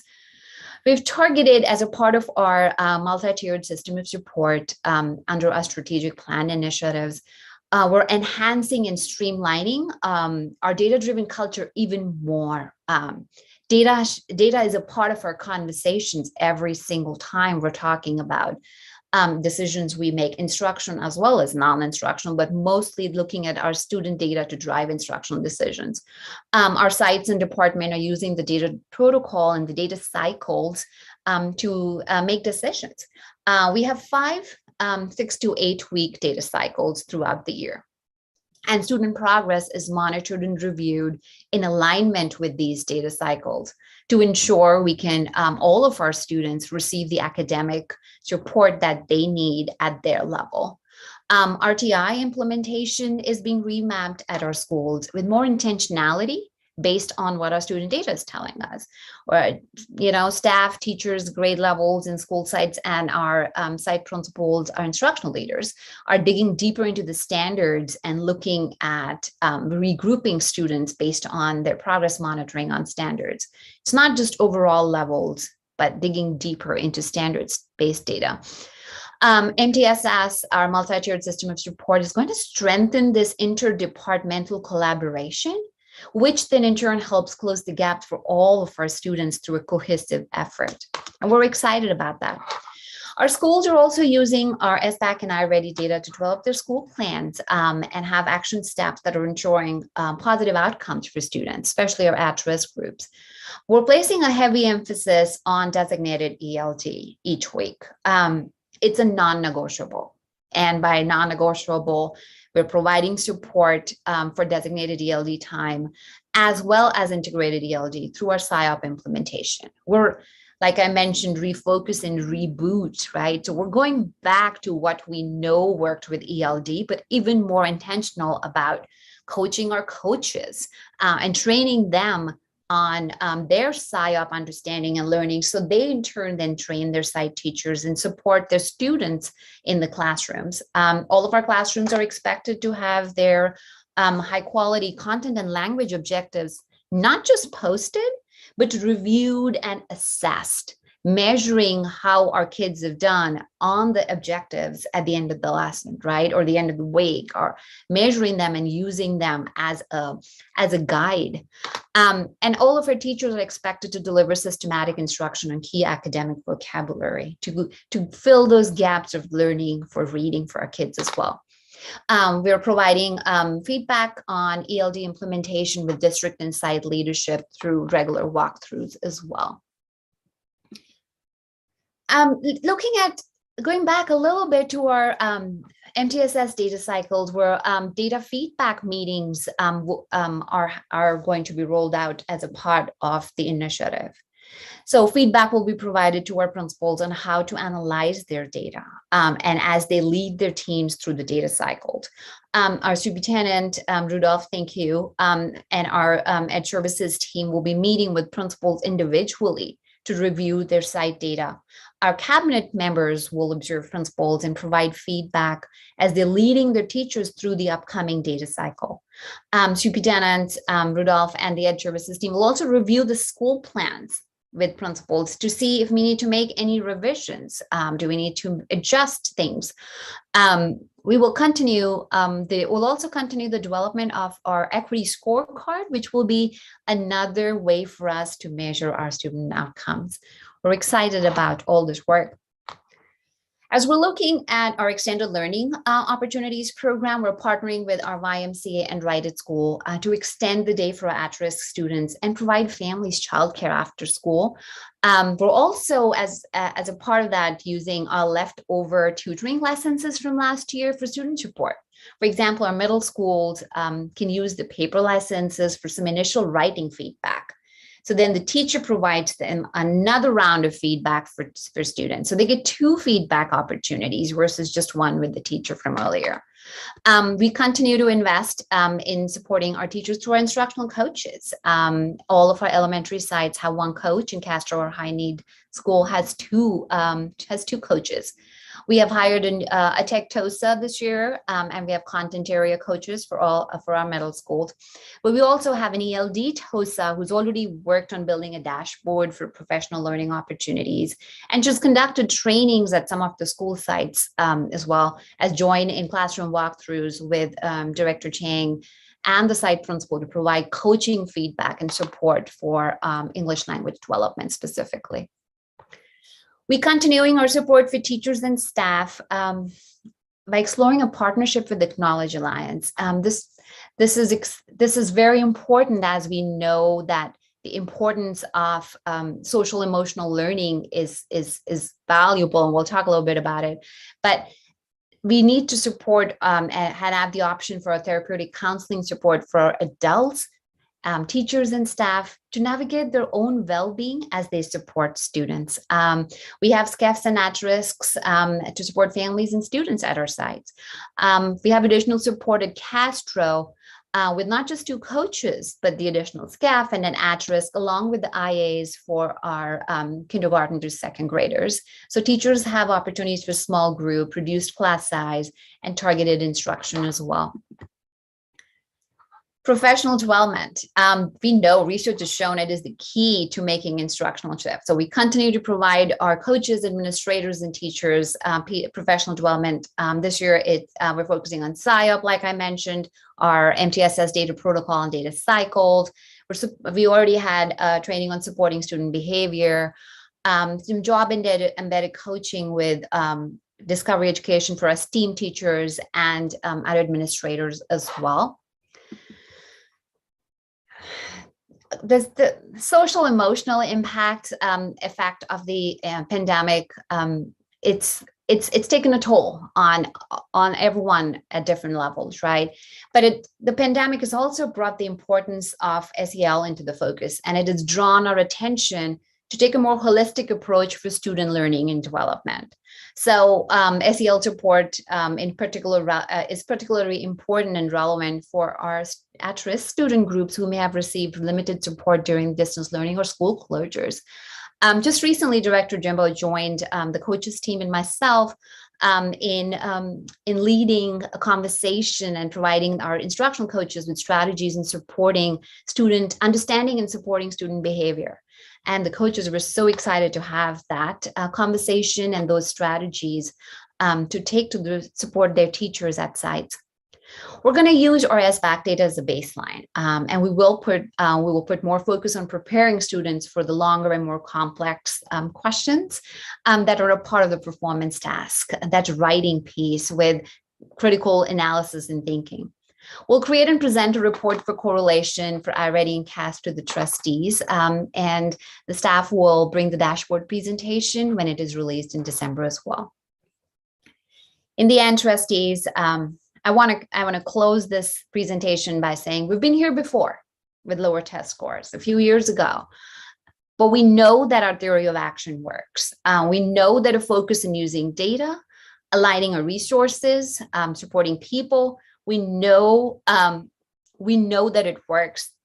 And I would like to close by saying that these past 2 years have challenged each of us, students, teachers, staff members, district site leadership, trustees, yourselves, parents, but we've all given our 200% or more and kept students at the forefront of everything, especially as we balanced health, COVID safety protocols, and student learning. We'll continue to hold ourselves accountable for the highest standards possible and for the growth of and success of every one of our students. We're committed to reestablishing our systems that have brought us results in the past, and we'll continue the focus for student achievement. Thank you. And we are open for questions you may have. Thank you very much, Mr. Gar. That's a lot of data, but helpful. Trustees, clarifying questions, Trustee Wheeler? Yeah, I tried to get in before Trustee Conley asks a whole bunch of questions. So, Ms. Dagger, this presentation, your presentation, reading about all this stuff statewide, brings up for me a question that we talked about last year. And this was regarding math, middle school math, and whether we were confident that our structure of not having double math classes was going to be adequate for preparing our students for high school. And I'm wondering, nobody could have predicted, what ended up happening, but I'm wondering if you're going to revisit that, that decision or that philosophy to not have double math classes, especially for the Math 8.2 class, because I imagine there's going to be some very worried students and worried parents about being ready for high school math. Thank you for that question, Trustee Wheeler. We continue to monitor our student data. We will continue to do the same. As we see the impact on student learning, we're definitely taking this into advisement, and we will continue and bring some reports as we see some changes.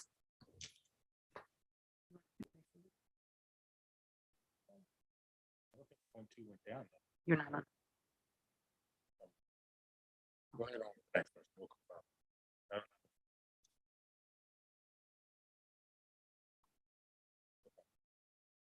So we'll, Ms. Bauer, you can actually share it if you want, what you just sent me in terms of the point two. Sure. So what I was looking at is the chart on page 24 with grade 8 scores going down. So you're saying 8.2 was fine, so there was 8.0 Right. and 8.1 that Right, went down? because what you're looking at is the total of the whole Yeah. school. You're not looking at the point two. Uh-huh. We'll double check. I think that's what Ms. Bauer is about to say, but Yeah. as far as I know, the 0.2 class didn't have any decline in the performance on the CAS assessment. What you're really seeing is a decline in performance with our most at-risk students across all of our school sites. But Ms. Bauer can share some more. Sure. And so I think what we need to remember is students on the CASP assessment are not allowed to test out of grade. So we can't, in order to do, we would have to do a student by student look of all of our kids who are in our 0.1, 0.2, and 0.0 tracks to see how they did, because everybody in 8.1 or 8.2 or 6.1 or 6.2 takes the grade level assessment. So that's why our iReady data is really important for us to have. And we'll be coming to you with that presentation after our assessment window is November 14th and 17th. And so we'll be able to provide you with very much more specific information about our math tracks and pathways at that point. The CASP isn't a great predictor for us just because of the way the test is structured. Thank you. I think Trustee Conley had her hand up next. Thank you, President Blakely. And thank you very much for the presentation this evening. It is wonderfully detailed. And I appreciate that it seems like we're throwing everything in the kitchen sink at our kiddos this year to try and close those gaps that have widened. I'm really interested in chronic absenteeism. I know I brought this up when we talked about the iReady results at the beginning of the school year when we had that first diagnostic round.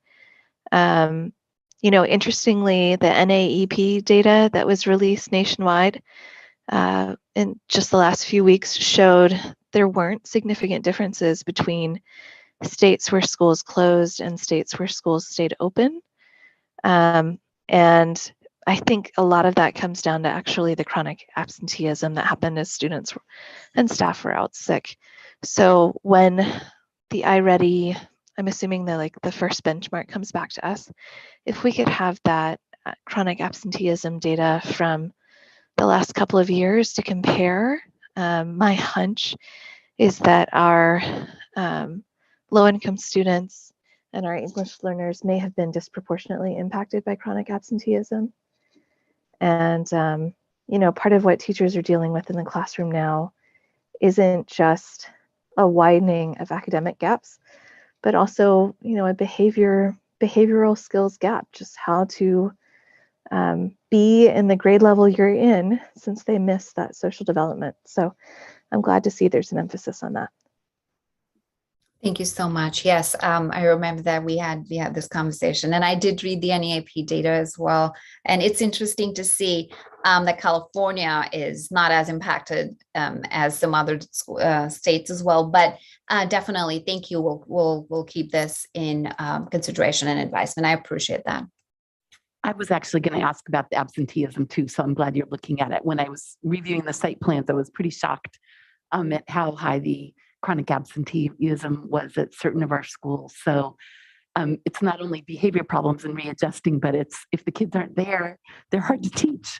So I think some of the things about making the schools welcoming and engaging, in addition to making the learning accessible, will probably help encourage students to come to school. But that was more of a comment than a question. Trustee Berman. So I have a question on slide 56. It says, for consideration, says the spring 2019 version of the SBAC and the spring 22 version are significantly different. If I was over here taking notes when you talked about this, I'm really sorry, but maybe you can just tell me what the differences are. And it says down here that the state has approved the short form for use in the spring of 23. So I'm just curious to understand the differences and maybe the pros and cons, since they are sort of challenging to compare. Ms. Bauer, please chime in if I miss something, because you have so much experience with it. But for the 2022, the shorter form assessment basically means lesser questions on the computer adaptive piece. So, for example, in language arts, we may have had 50 questions earlier, and this is just an example. Now we have about 24 or 23, 25 questions on the computer adaptive piece. The performance task continues to be the same. So they still have that written longer piece, but there's a difference in number of questions.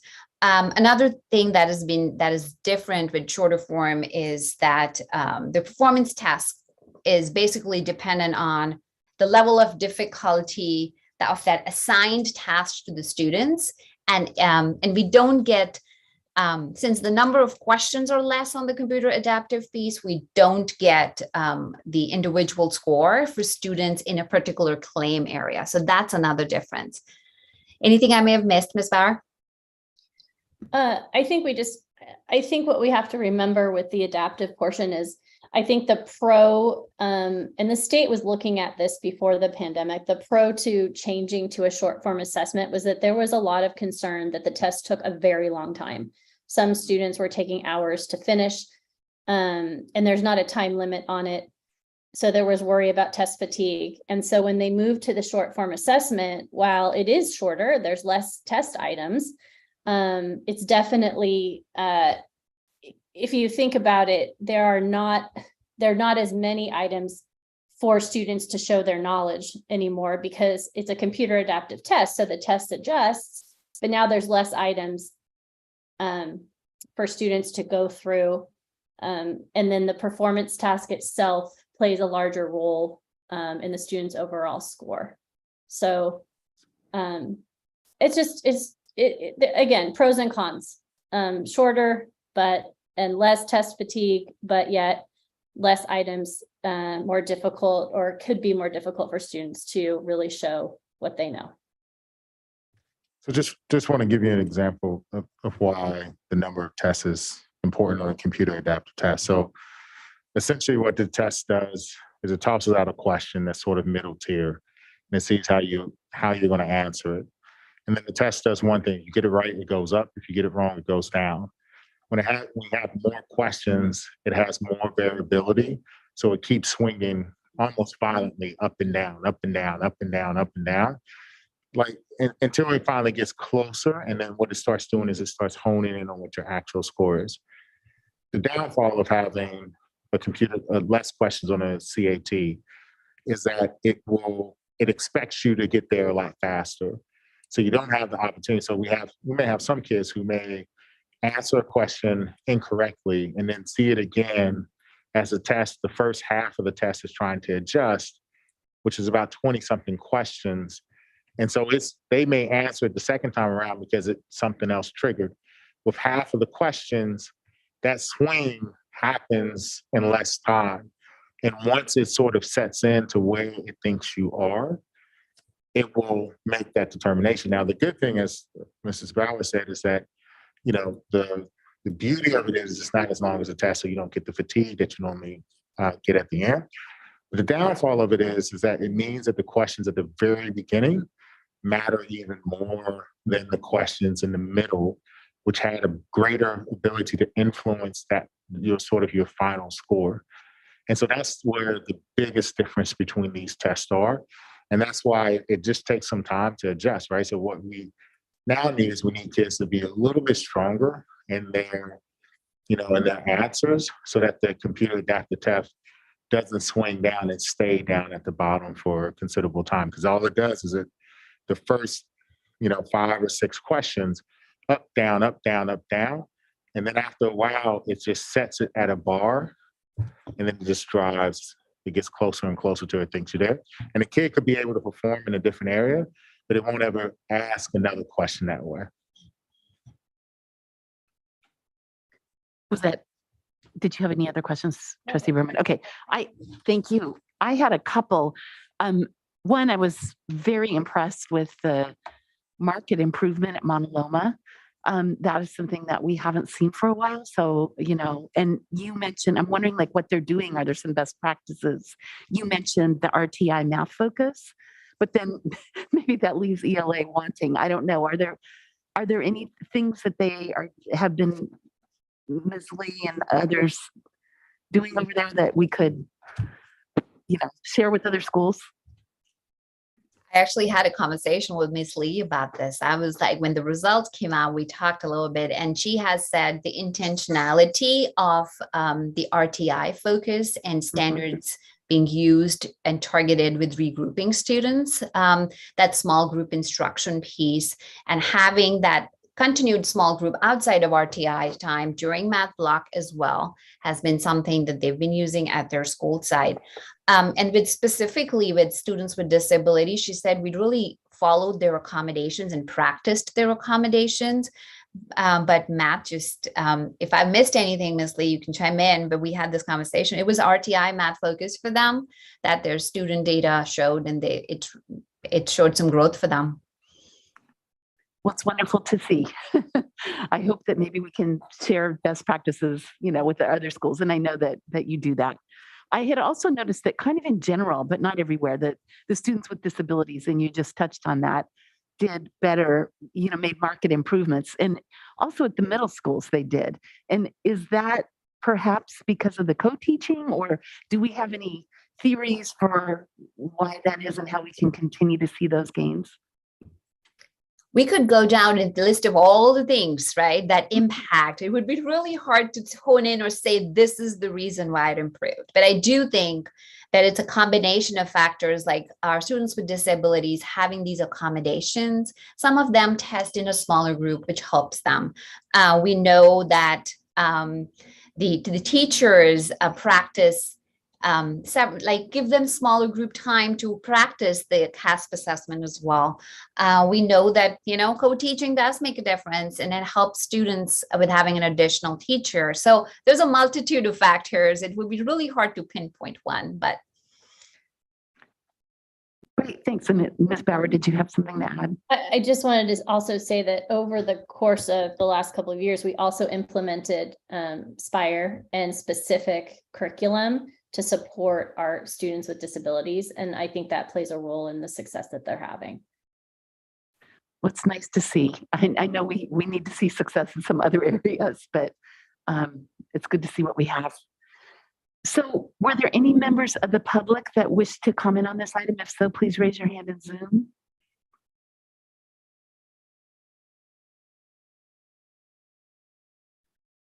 I don't see any. Trustees, any additional comments on this, Trustee Berman? I just want to appreciate the considerations that you included in the presentation around many students taking this test for the first time, and I'm sure many teachers administering this test for the first time. And given my own experience, that really makes a huge difference, is the familiarity with the platform and the way questions are asked, and that experience is going to really, not having that experience will have an impact on the data. And so it'll be interesting to see what happens next year once everyone has this first round under their belt. And I'm grateful that we've been consistently taking the iReady assessments, because I think that that's really going to give us a lot more information about how our students are doing. I'm really looking forward to seeing that. And when I think about also the next steps, I'm thinking about the MTSS. I see that really defining what we do in instruction across our districts. So that's a piece I'm also excited for us to plan out and talk about. So thank you very much for the in-depth data report. I really appreciated it. Any other trustee comments? Okay, and I saw that there was, Devin, I'm sorry. It's okay. Please.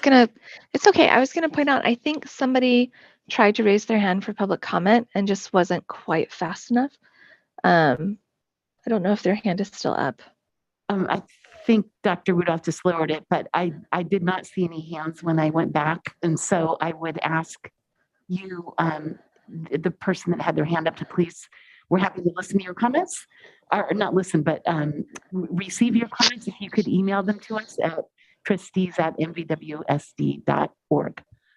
And Devin, did you have anything additional to say? I mean, just briefly, I truly appreciate, you can't address the gaps that we have right now and the recovery that we need to do without taking a frank and clear look at our data and then making plans moving forward.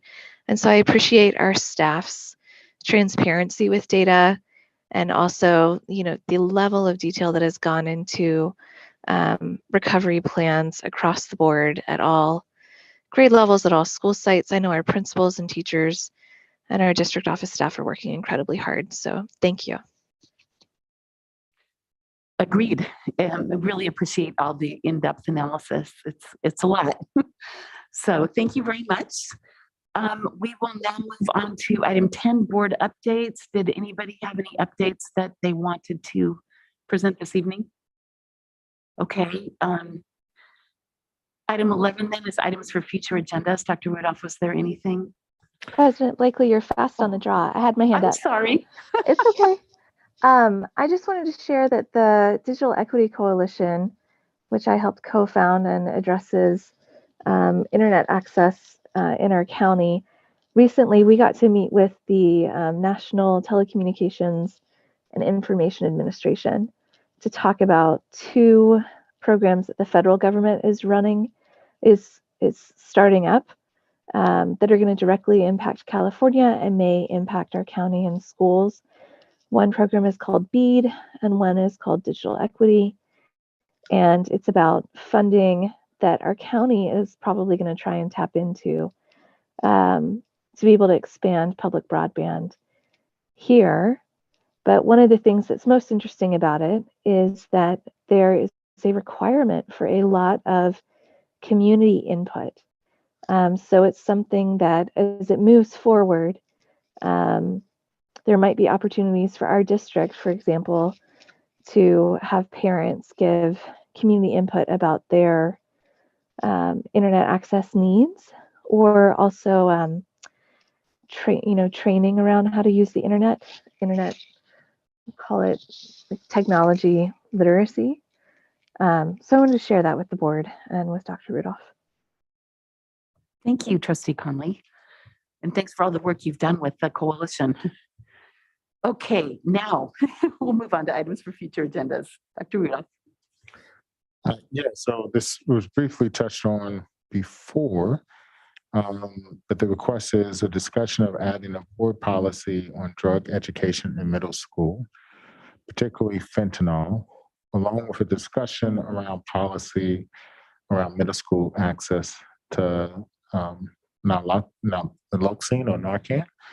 I think the second part of this we sort of already started working on, which is to bring a board policy back so that we can have access to it. But the first part is whether or not the board would like to look at working on a board policy around drug education in middle school, particularly around fentanyl. And would that be something that is beyond the California standard curriculum? Yes.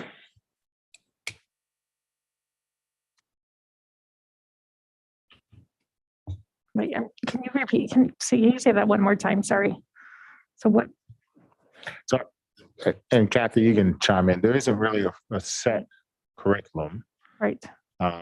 For drug prevention. So by setting a board policy and, depending on what you're looking for within the policy, you essentially would be directing staff to provide drug education in the middle schools. And it seems like this one is particularly around fentanyl, but I would assume it would be around multiple drugs. And so that will require us to I see.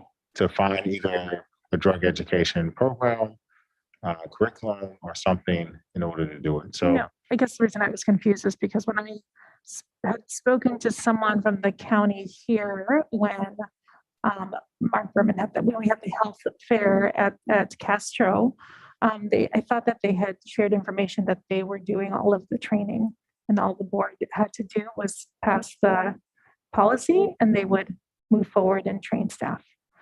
So I was curious if you received that same information. This was Assembly Member Berman's office. This was at the health fair, and the County of Education was here.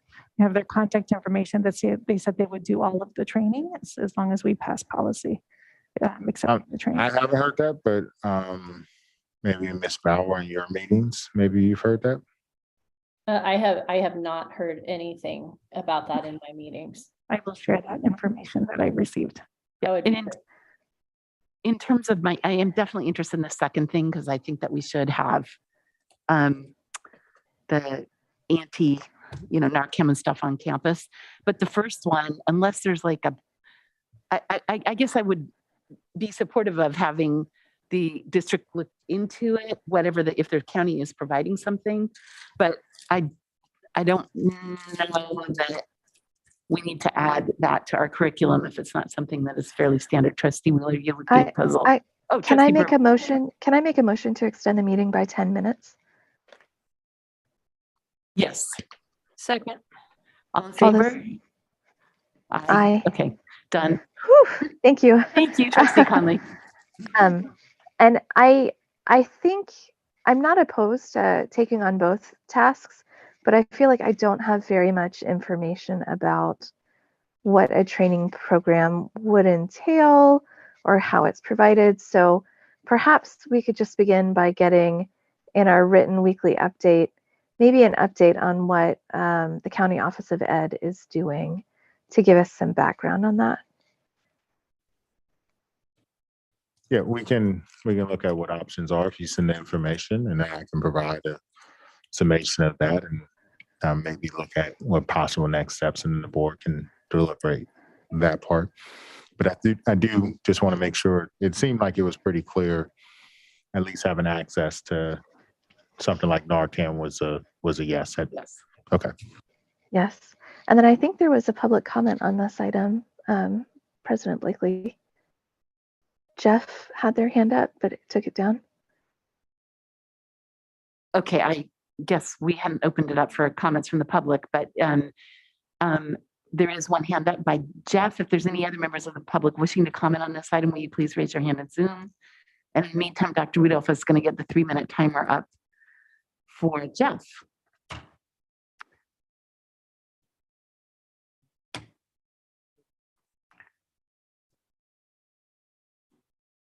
Yeah, there's the first.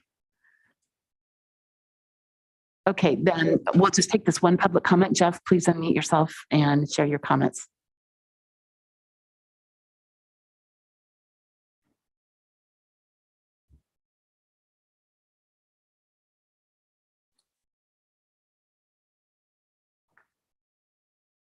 Jeff, are you able to unmute yourself? He had his hand up earlier. I wonder if it was an accident.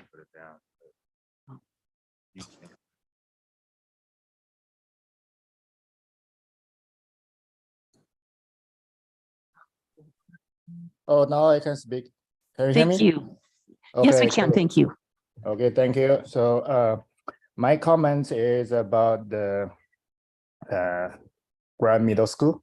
So in the past year, 2 years, there have been a lot more incidents of bullying happening in Graham Middle School.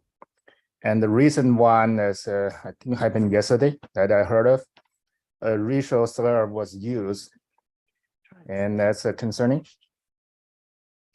And Excuse me. Yes, but is this about a board policy on drug use?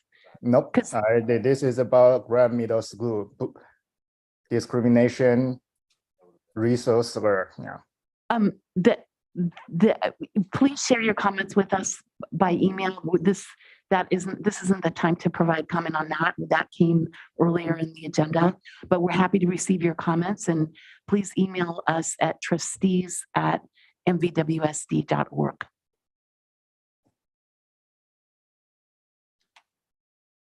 Okay, so we will move on now then to item 12, the future board meeting dates. Those are in the agenda, November 17th, December 8th, and December 10th. And with that, We were talking about, did we want to have the December 8th meeting in person or just by Zoom? I think we started talking about that and we realized maybe we should agendize that for our next meeting and have it. So agendize it for November 17th. Yes. Okay. Does that work? Yeah. Okay, great. Thank you for the reminder. So at 10:02, this meeting is adjourned. Thank you, everyone.